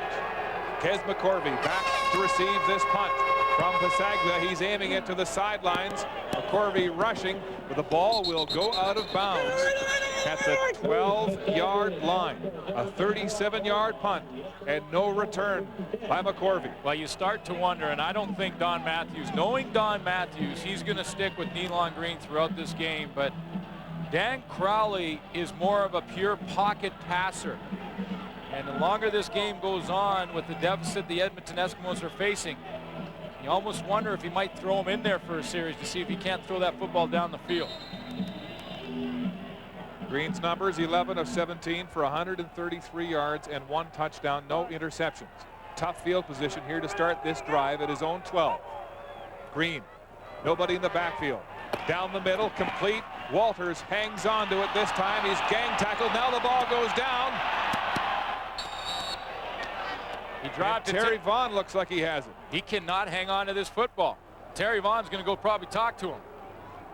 Ricky Walters dropping 1 in the numbers, fumbling twice now.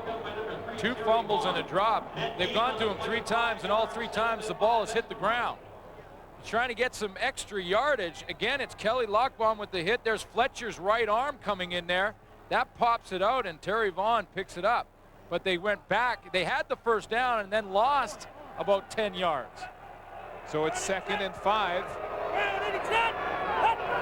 Green, shotgun, across the middle. Terry Vaughn's got the catch, and an Edmonton first down. So Terry Vaughn, the veteran, coming to the aid of his teammates on offense. Well, unfortunately for the Edmonton Eskimos, now Nealon Green's going to have to go back to Ricky Walters, and I don't say that to, to dog Ricky Walters, because they're going to need him. They have to go into their spread offense. Ricky Walters is the 5th receiver. And if you're going to throw the ball, the 5th receiver is very important to you. Right now, Ricky Walters can't have a lot of confidence. Green continuing to play a pocket passer. Screen pass. Sean Daniels has room. Puts his head down across the 40. And another Edmonton first down. Well, now they are abandoning the run, just like we thought they would. They have to now go with either no backs in the backfield, and if you put the backs in, you're still throwing anyway. It's just that point in the football game where now, if the Edmonton Eskimos are going to come back and win this one and head to Calgary for that West Final, they're going to have to do it through the air. Green giving up the running dimension that often puts pressure on defensive backs with 12:44 and ticking to go in regulation time. There's the handoff up the middle as he goes back to that draw. Troy Mills has it. Then he puts it on the ground. The Lions pick it up and go towards the end zone. That's Kelly Lockbaum again. Now I heard a whistle. Lockbaum forcing 2 fumbles and picking one up there, but maybe it was blown down. I did hear a whistle. Now, it depends on when the whistle was blown. Troy Mills covered in paint, white paint, from the advertising signs on this field. They're going to say he was down. The officials confer. Now they're going to talk about it again. And this is a good sign from the officials. In a game like this, the importance of this football game, get it right. Take a second, discuss it, get the call right. This is critical for the Eskimos. And they will retain the ball as you hear the arguments coming from the Lions bench. 2nd down and 6. Ball on the 45. Green to pass. It's complete to Troy Mills across center field. Forced out of bounds by the rookie Snell after a first down pickup by Mills. Mills just sneaking out of the backfield there. That's Kelly Snell, the newcomer on the corner, forced into action. Well, See how Nealon looks away from the play and then goes back to Troy Mills. As you mentioned, the Eskimos having to go to the air to try to come back, putting pressure now on this young and often disorganized BC secondary. Play action. Green across the middle, wide open. Another completion, and Herbie has another first down. The Eskimo receivers are open, wide open. Well, they're coming underneath. Kes McCorvey is the first guy to run the in, and then the second layer, you see Ed Herbie coming across. 11:48 to play. Eskimos staying in the hurry-up offense. Green passing to Herbie again as he settles and gets pushed out of bounds as they go to work on Kelly Snell. Yeah, they're going to go over there and work on the short side of the field. That's Kelly Snell, and they're going to make him a player. They're going to test him out, and if they got to come back, why not go after the guy with the least experience in the secondary? Two-time Division II All-American out of Ferris State, but Kelly Snell hasn't played football since his last game last year at Ferris State. How would you like that pressure? First playoff game is his first game in pro football. On the corner, Snell. Second and about 2. Up the gut. First down and more. Troy Mills is finally hauled down inside the BC 10-yard line. Wow, this drive started at their own 12. Troy Mills takes advantage of the BC defense being so concerned with Nealon Green. Everyone's stepping up the field to try and contain Nealon Green. It opens it up in the middle for Troy Mills. First, or rather second and goal now. Ball at the 8-yard line.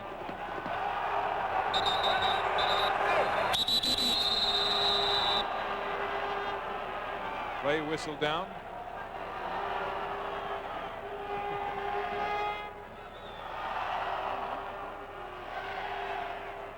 So Lions stand over the ball, get set to put this in motion. Again, the play, or this drive, starting at the Edmonton 12-yard line. 8 plays and 90 yards later, they're threatening. Green to pass into the end zone. McCorvey in the corner, touchdown, Edmonton.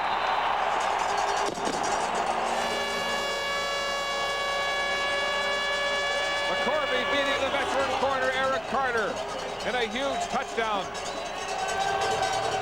Ran the perfect pattern. Eric Carter gambled when the ball was in the air because he recovered nicely, but when he gambled, he mistimed the jump, and Kes McCorvey comes up with the touchdown. A nice pickup on the backside of that play by that offensive line and Val St. Germain, and there's the end of it. McCorvey with the touchdown when Eric Carter gambles. Sean Fleming's point after is good. And with 10 minutes, 25 seconds in regulation play, the BC lead is cut to 10 points on McCorvey's 16th. Kes McCorvey, the rookie out of Florida State, who doubles as the Eskimos' barber with his 16th touchdown. Yeah, but it all helps up here. Look at Val St. Germain slide out on David Benefield. If he doesn't pick up that block on Benefield, he hits Nealon Green in the back of the neck. But because Green has time, throws a perfect ball over to Kes McCorvey for the touchdown. Danny Langsdorff engineering that 9-play drive. Some great play calls. The Jet, Jimmy Cunningham drops it. Finds the handle across the 15, but the coverage was waiting. A 64-yard kick and only a 6-yard return as the Eskimos pin the Lions deep. Let's do this. Offense. Get it going. Hate the cold weather? That's why you'll love starting your car with the remote car starter. This week, just $79.97. Canadian Tire, still the right place.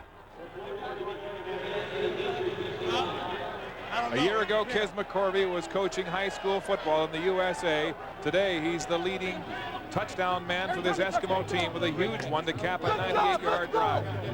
Really great drive. Kes McCorvey back to the end zone. Great route runner, and he beats one of the best in the game in Eric Carter on the corner, and that's saying something.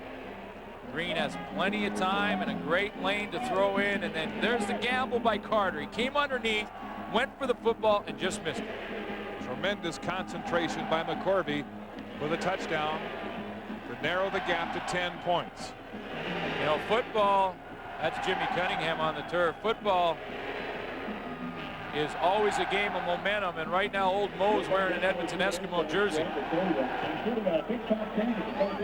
That's a dejected bench of a team, while maybe other than Eric Carter saying, I had that football, I just missed it. But that's not a team that's ahead. You can't tell by their faces. Here's the injury to Cunningham. Cunningham cutting back, then surrounded as Hunter comes into play, and Justin Ring twisting him as he hits the ground, and he's just going off the field now. Back at Commonwealth Stadium, a vocal crowd stoking this Eskimo defense. They need to make a big stand here with the Lions pinned deep in their own end, starting first down on their 17-yard line. Edmonton trailing by 10 with 10:15 to play.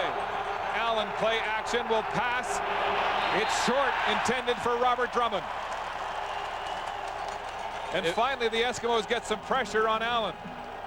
Damon Allen goes 2 and out in this series. Old Mo just signed a contract with the Edmonton Eskimos because this is a key swing right here. Damon Allen doesn't need to score on this drive to get momentum back. He just needs a couple of first downs and a little field position. This is a crucial play. Lions break the huddle. Robert Brown, Chris Hardy, and the Eskimo defense awaiting 2nd and 10. Straight back to pass. Damon Allen throws it to Drummond. He's hit hard.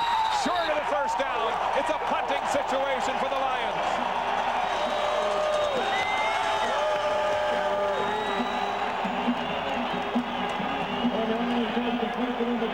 Well, Damon Allen threw it to the player he had to throw it to, Robert Drummond, in the flat, based on the coverage that was presented to him. Fortunately, that throw is not going to get him the first down. Dwight Henry, the sophomore who came to this team in a trade from Montreal to replace Torrey Hunter when he went down with a knee injury, making a big tackle there. Crowd now whipping itself into a frenzy. Terry Vaughn, the lone Eskimo back to await this punt from Pasaglia. He stands at his own 6. And he's getting the crowd going back there. It's a high snap. Pasaglia gets it away, wobbly, on the run. Vaughn covered though. Tremendous punt coverage by the Lions, and Terry Vaughn can't get much more than a couple. How about the play by Louis Pasaglia? This is not a young man back there. He goes up and maybe saves the game for the BC Lions. I mean, there's a lot of football to be played. That's a high snap, and he goes up and pulls it down and then gets the punt off. He drops that, and Ed Hervey's in the end zone with the football. 28-yard punt, 2-yard return. Here come the Eskimos. Up the gut. Troy Mills. And goes to number 20, Troy Mills. He gets down here to and tremendous field position to start this drive with 8:56 and ticking to go. Nealon Green has been tremendous, coming hard here in the second half through the air. Well, almost 100 yards passing in that third quarter for Nealon Green, so starting to throw the ball a little bit more. 2nd and 5. Eskimos. Green will throw. Vaughn hits his numbers and out. It's incomplete. Perfect timing by Central McClellan. And, you know, Central McClellan's a rookie. He doesn't have a whole lot of playing experience. And when he did play for the Lions early in the year, he was a safety. But watch the timing as he hits Terry Vaughn coming across the middle. Perfect timing, knocks that football out of there. Sean Fleming will attempt this field goal from 47 yards out. He hit one from 48 during the warm-ups. Now remember, with the frozen field, that plant foot becomes important. The longer field goals are tougher. Footwear, important. Fleming steps into the ball. Has he got enough leg? No. It's short. Cunningham has it. Running back into the end zone to run down the clock, and he'll step on a touch. Oh, he's hit hard! But no flags. Well, I can't believe there was no flag there. I cannot believe there was no flag, but now Cunningham better be careful or he's going to get one. Ted Roberts plows Cunningham through the advertising onto the concrete. Cunningham is losing it. Cunningham is furious, being restrained by his teammates. But Fleming misses the field goal. Sean Fleming upset. nursing an injured kicking foot, short on that 47-yard attempt, but Jed Roberts dodges what would have been a destructive penalty. I can't believe that this was not a penalty, and Jimmy Cunningham is out of bounds. He's no question he's going out of bounds, and Jed Roberts accelerated into that hit. He didn't let up one bit. Should have been unnecessary roughness, wasn't. Eskimos get a single on the missed field goal. A penalty would have wiped that out. First down Lions. They've been 2 and out in the last 2 series as Millington goes up the middle, bulldozing his way, heavy going for about 5. And that's the way to slow down momentum a little bit, is to pound the ball up in the middle with Sean Millington. Let everyone just settle down a little bit. Jimmy Cunningham had to be restrained by his teammates. He wasn't even leaving the field. He was so upset after that late hit. Eskimos really needed that field goal. Time now, ticking at 7.5 minutes. Cunningham settling down after being furious with that shot from Roberts. Millington up the gut again, across the 50 in the first down marker as he takes the wind out of this crowd. Well, that does in a hurry. If you can run the ball in a game of this magnitude on 2nd and 5 or 6 and get the first down in a crucial situation, you're controlling the line of scrimmage, and that'll take the wind out of your sails defensively in a heartbeat. And they get it back. And the clock keeps running. First down, Lions, across their own 50. Allen, play action, naked bootleg, great fake. He'll pass. It's complete. Drummond has it on the sideline for a first down, and deep now into Edmonton territory. Great poise by Damon Allen, and he puts every defender for the Edmonton Eskimos in a bind. When do you come out of your coverage to tackle the quarterback? See, once Allen breaks contain, now he's outside wide open. He can run. He makes it look like he's going to run. Defenders come up, he pulls back and throws the football. Yes, his infamous Sally Rand and a 27-yard pass and run to Robert Drummond. First down, Lions at the Edmonton 32. On the ground they go. It's the Diesel stacked up, but he'll have at least 5 on that carry and keep the clock running. And you know what Sean Millington's going to take advantage of pretty soon is that right now the Edmonton defenders are trying to rip at that football. So rather than put a hat and a shoulder pad on the tackle, they're trying to reach for the ball. There's Terry Ray. Look at Ralph Staten there trying to pull the ball out rather than helping the tackle. Now, if you try and arm tackle Millington, he's going to run right through it. Lions in field goal range now. Handoff up the middle. Millington won't have enough for the first down. Finally, they stop the BC ground game. It'll be 3rd and about 2. Well, Steve Barata was taking his time making the decision, but he wanted to see exactly where the officials were going to mark the football. And when you put it to the 2 yards, he needs that field goal at this time, no question. Millington with 13 carries, just 7 yards shy of 100 on the day. And look at that 2-headed attack. 169 yards on the ground. Well, coming in, that's exactly what we thought. Millington and Drummond pounding it up in the middle. Green on the outside for Edmonton. Pretty much what it's been. Saglia will attempt this field goal from just outside the 30. Down, up, and right through the uprights. It's good. And that's a critical field goal for the Lions as they pad their lead. The Saglia's Lions leading the Eskimos 34-22 with just under 5 minutes to play. Hate the cold weather? That's why you'll love starting your car with the remote car starter. This week, just $79.97. Canadian Tire, still the right place. Don Matthews needs 2 converted touchdowns to win. And I'll tell you something, though. Don't change the channels because there's been some strange games between these 2 teams this year. Green, play action, pressure. He'll get it away. Diving Ricky Walters. No. They'll say it's incomplete. You go back to the game that they played the last time these two teams met here in Commonwealth.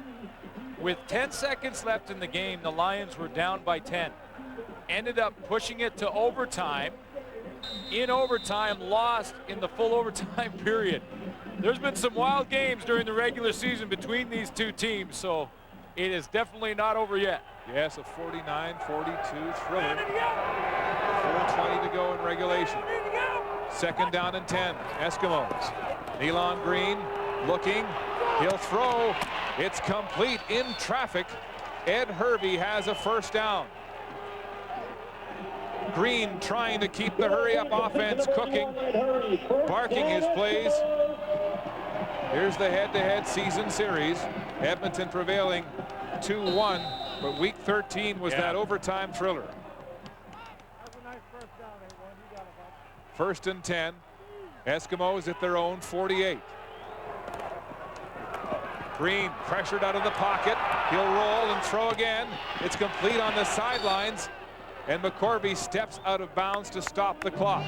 How does Elon Green know that Chuck Levy is coming?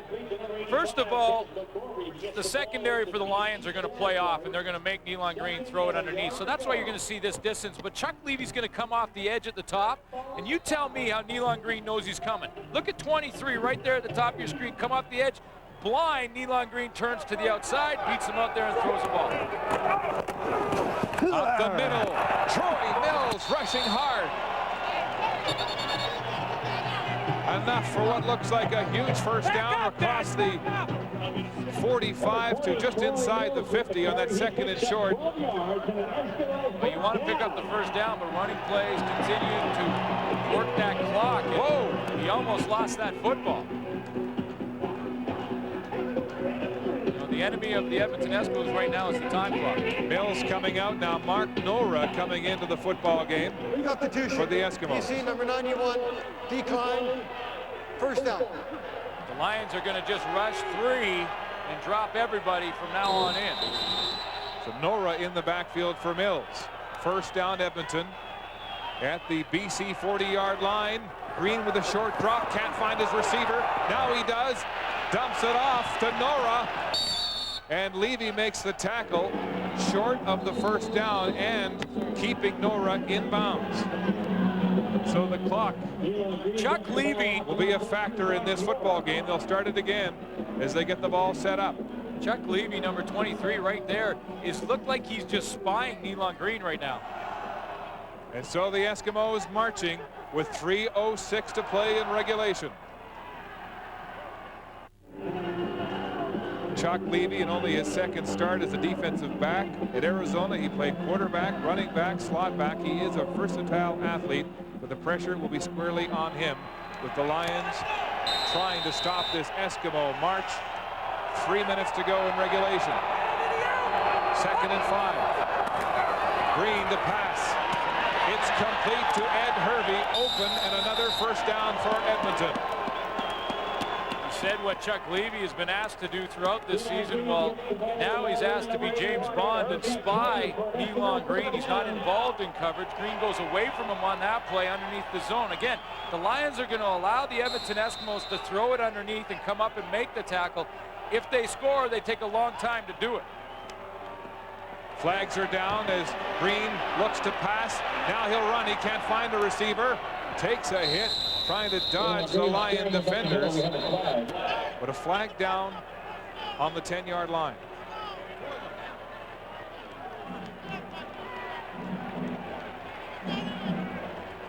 And it will go against the Lions. Too many players. BC, first down. The Lions defensively have been trying to substitute Chuck Levy in the game for defensive lineman Marvin Thomas. Apparently they were both in on that play. Glenn, that's the second time the Lions have been called for too many men on the field. Okay. Well, they've had some problems and had to mix things up, and that's what happens, especially when you have young players. First down, Eskimos at the BC 13-yard line. Elon Green trying to rally this Edmonton club. He'll throw. His receiver was down. Vaughn has the ball. What a catch! He caught it on his back. Caught it on his back. At the goal line, Terry Vaughn makes a tremendous catch after going down before the ball got to him. Well, he turns on the out and goes down. And as he's sliding to the ground, concentrates on that football and hangs on to it. First and goal, Eskimos. 2 minutes, 35 seconds left in regulation time. Green hands off to Troy Mills. Touchdown, Eskimos.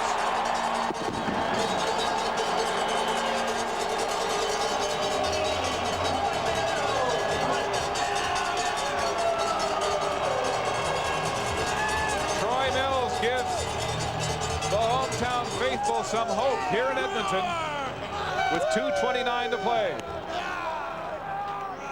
2:29 is plenty of time. I don't even think Don Matthews really has to go for an onside kick attempt at this point. Point after for Sean Fleming is good. If the Edmonton Eskimos come back and win this football game, forever you'll go back to maybe one play in one series. It's this one. The catch by Terry Vaughn going down as he slides on his back. Hangs on, gets it down to the one to set up the Troy Mills touchdown. And if the Edmonton Eskimos can come back and win this football game, it'll be that catch that people will talk about. Tremendous catch by Terry Vaughn at the goal line to set the stage for Troy Mills' plunge. You know, now Don Matthews deciding whether or not to kick it off deep or to go for the onside kick. And you know the BC Lions have to play it safe. They have to put their hands team on the field, meaning it's not the regular return team. It's more receivers. Don Blair's coming on the field. Eric Carter, defensive back, on the field. Everybody's going to be up closer to where the ball will be kicked off. There's Sean Graham. Field goal is no good for the Eskimos. They need a touchdown. Trailing BC 34-29. But with 2:29, Mark, I still think there's plenty of time for the Edmonton Eskimos, who are showing an onside kick formation, to kick it deep, get their defense to hold, and get the ball back in time. Mike Fletcher and Jimmy the Jet Cunningham are deep to receive this kick from Fleming, and he will hoof it. There you go. Into the open field. It'll bounce at the 15. Fletcher has it, turns at the 10. Mike Fletcher hit hard. A.J. Gass gobbles him up at the 20. Yeah, that's the play.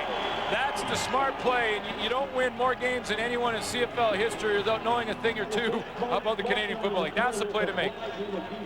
Tremendous cover on the kickoff by the Eskimos. Hate the cold weather? That's why you'll love starting your car with the remote car starter. This week, just $79.97. Canadian Tire, still the right place. Oh, they're marching the ball back. The Lions called for a holding on the kickoff return. Don Matthews knows two things. One, he has time to kick it deep. And two, the Lions, when they go with their hands team, won't have the same kind of blocking protection for a returner they would with the normal return team. And look where the penalty is putting the football. Now Grant Carter and this Eskimo defense will have to come to the fore. Lions scrimmaging at their own 10. The crowd now vocal. 2:24 to play in regulation. Allen hands off to Drummond. He runs into a host of Eskimo tacklers and comes down at about the 15 for a 5-yard gain. Terry Ray sticking his nose in there for Edmonton. Terry Ray slides to the football and is in the hole and makes the sure tackle. Now they don't have to strip the ball out. Now they want BC Lions to punt the football. The last 3 minutes stop time in the longest quarter in the CFL. Second down and 5. Lions at their 15. On the ground! And he's stopped right at the line of scrimmage.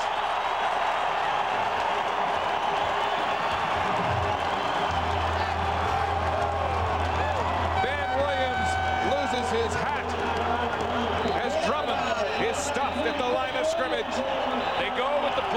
Drummond, and had Damon Allen had a pass play called, he would have caught the Edmonton secondary confused and out of position. They were scrambling to get in position. The play called was a running play, which ran right into Big Ben Williams. Big Ben Williams in 1994 was the Shreveport Pirates' outstanding defensive player. Last year, he was in the Chicago Bears camp. And a huge play for the Eskimos. Terry Vaughn standing in center field. Matthews feeling the butterflies now. His team has a chance to come back. You can cut the tension now with a knife on both sidelines. Louis Pasaglia, the 25-year veteran, standing at his 1-yard line. Will he run back and concede? One man back to receive. Yes, he will. Eating up the clock. Pasaglia dancing, looking like he might throw. The Eskimos trying to cover the pass threat. The clock using up all kinds of time. And then Pasaglia is driven into touch.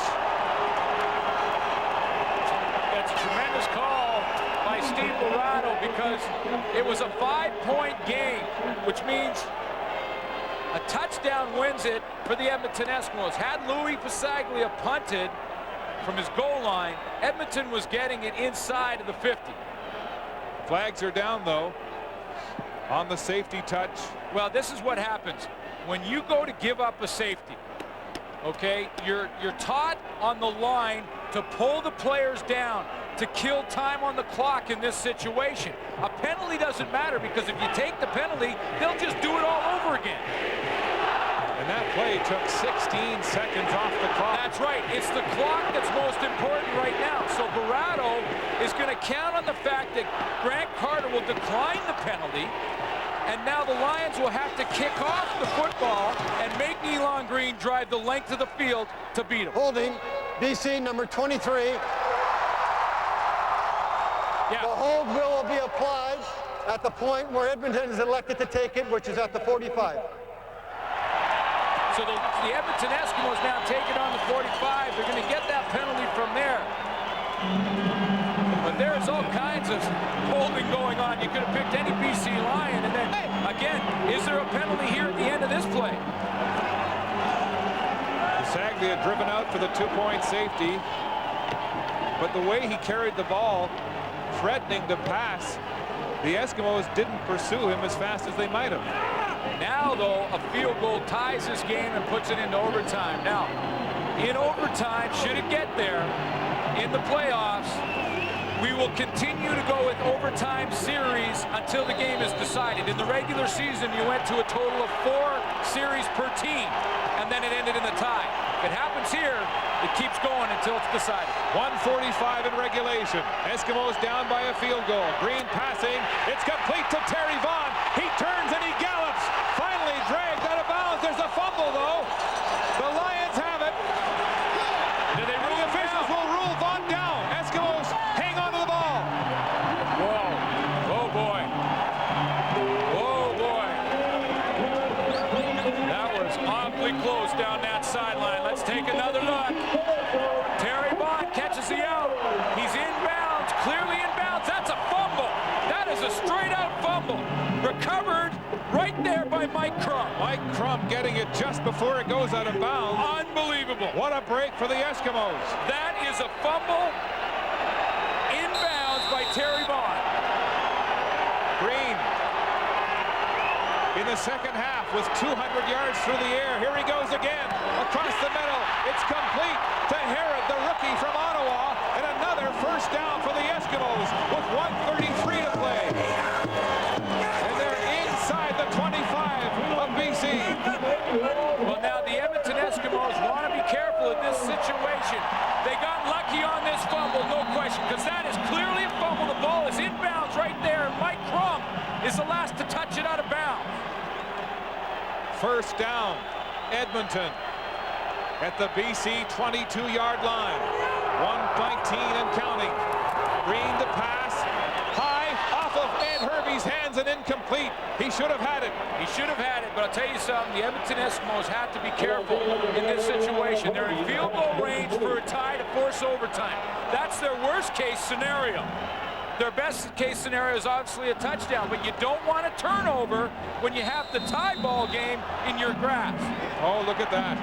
Ed Hervey open and had the ball sail through his hands and tipped just over the BC defender lying in wait. Second down and 10. Eskimos. 1:14 to play. Green will pass. There's pressure. He's in trouble moving way back. He'll throw. It's nearly intercepted, but they'll rule it incomplete. Mike Crum, who forced the fumble, nearly got it back with an interception. Now, you know, going back to that fumble, the only question I would have is Mike Crum out of bounds when he touched the football? Because if Mike Crum is out of bounds when he touched the Terry Vaughn fumble, then Vaughn would have been the last one to touch it before it went out. I thought his knees were in bounds as he got the ball. And that was definitely a good call by the official. That one hit the ground on the interception. And so it is. A field goal attempt from the 29-yard line. The left hash mark for Sean Fleming, nursing that injured kicking foot. This is to tie it. Fleming's kick. Oh, it's wide left! For a single as Cunningham bobbles it out of bounds. A chip shot for Fleming, and the fans can't believe it. Was that injured foot a factor? 29 yards has got to be automatic, but you've got to believe that the injury to his kicking foot has got to be a problem for Fleming. Fleming missing his last two field goal attempts, that one from 29, the previous one from 46. All week long, Matt Kellett has been here in Edmonton, and there was question as to whether or not they make the change and put Matt Kellett on the roster. Fleming kicked and was okay. Should have had that one. Eskimos still have a timeout left. 58 seconds to go. The Lions stay on the ground with not much up the gut for Millington. Yeah, and they'll stay on the ground because the only thing that really hurts them more than anything is the turnover. If they run the ball twice and punt it, again, you make Nealon Green drive basically 3/4 of the field to beat you. Now, Nealon Green only needs field goal distance, so there's still enough time to get that done. Lions wondering if that missed field goal was justice for what looked like a fumble recovery by Crum that was denied, that kept that Eskimo drive alive. 38 seconds and ticking now. Second down, 7. It's complete. Alfred Jackson has a BC first down. And that will be the nail in the coffin for Edmonton. That's the one. Another tremendous timing pattern from Damon Allen. Wow. And they're starting to file out here in Commonwealth. It's tough to shake up Damon Allen. Nealon Green, terrific in this second half, more than 200 yards passing. Val St. Germain cannot believe their luck. The finality of the playoffs hits hard when you realize that it's over. Allen running the clock down. 10 seconds, he'll take a knee. Frustration now boiling over. You can hear the heated comments in that scrum between the Lions and Eskimos. The Eskimos all week long were wondering why there wasn't more hype for this game. They felt that a lot of the fans and media were looking ahead to the big matchup between Edmonton and Calgary in the final. Well, there was one hurdle to overcome before they could make that happen, and it was an awful hot BC Lion team. Fleming, a lonely man on the Edmonton bench as the Lions prepare for the rematch with Calgary in the Western Final. Zeros on the clock. Allen takes a knee, and the BC Lions have prevailed, beating Edmonton 34-32. Damon Allen's first playoff victory since he won the Grey Cup for Edmonton in 1993. And the rematch is on. Calgary and BC in the West Final. The two times the Lions in the 90s won playoff games here in Commonwealth against Edmonton. They went to the Grey Cup. 1988 and again in 94. And the Diesel has a big day on the ground for the Lions, and for the Eskimos, their season is over. Let's go to the sidelines and hear Steve. Thank you very much, Mark. I'm with Damon Allen. Damon, that was a classic. You're speechless. I'm speechless. You know, I'm just thankful, man, with, you know, we came out ready to play. And, you know, the Eskimos, they fought, but we came out victorious. I said all week, you know, it's going to be a good day. And I felt very good about, you know, going in this game. And, you know, I'm just thankful, man. And I finally won a playoff game in a BC uniform. So, yeah, that's to all the ones that say I couldn't win. Damon, you had all your weapons working today. Your running game, you looked like you were in a zone passing again. I guess it's just my day. But there's no question that the guys up front, the receivers, especially offensively, we came in here confident. But at the same time, we knew we had to come down here and really control the game. And, you know, everything just flowed. And it felt very good out there. Damon, congratulations. Look forward to that final in Calgary. I'm looking forward to it, and I'm pretty sure our team is too. The BC Lions are going to Calgary and the Western Final next Sunday. For the first time since 1993, Damon Allen wins a playoff game. The BC Lions are going to the Western Final against the Calgary Stampeders. Well, if you're looking for keys for the BC Lions win today, look no further than this man, Sean Millington and Robert Drummond. Sean, your thoughts? Hey, just want to give thanks to Jesus Christ, without whom I wouldn't have been out here doing anything. I want to give thanks to my buddy Drummond right here. If it wasn't for him blocking and working hard, I wouldn't have the opportunities that I do either. So it's been a team effort, and we've all hung in there to get this thing done. Big thanks to your O-line. Oh, the O-line was huge today. They opened up the holes up front for us and really got us some space to move. Edmonton knew you were coming at them. They knew you were going to run the ball, but still you're able to prevail. Hey, it's one thing to know it. It's another thing to stop it. Robert, you were on fire early in this game with your pass receiving. You know, I mean, I've always, you know, I wanted to be a very good pass receiver coming out of the backfield, you know, so I always try to go out there and work hard at that aspect. You know, when Millington came to this team during this offseason, you know, I thought to myself, that takes a lot of the pressure off me. I mean, I don't have to bang as much up inside. And I said, any defense that tries this defense, both of us come out of the backfield. I mean, it's got to be tough, you know, because we're both bangers. You know, we can line up outside, run routes, and toward the end of the game, when defenses start getting tired, as they did today, you know, we both can run up inside, you know. And it's a great feeling to play in the backfield with somebody who's like just at my ability. BC Lion fans, I can hear them now saying, where was this running attack all season long? You know, I mean, that's something I can't answer. You know, me and Sean ourselves always say that, you know, just give us the ball, just give us the opportunity, you know, we can go out there and win games, you know, but that's not enough. We're both team players. We just go out there and run what's called, you know, and try and win games, you know, but right now it's playoff time, you know. We'll both put the games on our shoulders. We just want to go out there and win, you know. We got a game coming up tough in Calgary. We know it's going to be very, very tough. We know they're going to be geared to stop us, but hey, we love challenges. Sean, Damon's play selection today was brilliant. Hey, he called a great game. You know, just kept them off balance, running a little bit, pass a little bit, just do all the things that are in our arsenal. Let us dictate what we're going to do to them instead of us responding to what they're going to do to us. And that way, that's how you win. Sean, give me some thoughts on the Western Final rematch with the Stampeders.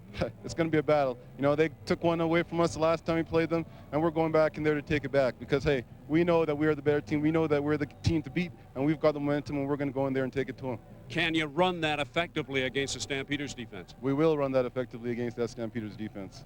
Congratulations to Sean Millington and Robert Drummond. The keys in the BC Lions victory over the Edmonton Eskimos here at Commonwealth Stadium today. And you have to feel good for the veteran Louis Pasaglia, who's retiring at the end of this season. He keeps the dream alive. He is going to yet another Western Final in Calgary. The BC Lions win a thriller, a Western semifinal to be remembered here at Commonwealth Stadium, 34-22 over the Edmonton Eskimos on CBC television tonight. Wind at My Back, followed by Canada, A People's History, Sunday Report, and Undercurrents. The road to the Grey Cup continues next week. The CFL on CBC. The Eastern Final, the surprising Winnipeg Blue Bombers, will be in Montreal against the Alouettes. That's a 12:30 start Eastern time. And of course, the BC Lions going on to Calgary to face the Stampeders in the Western Final. Here at Commonwealth Stadium this afternoon, a thriller. The Lions edge the Eskimos.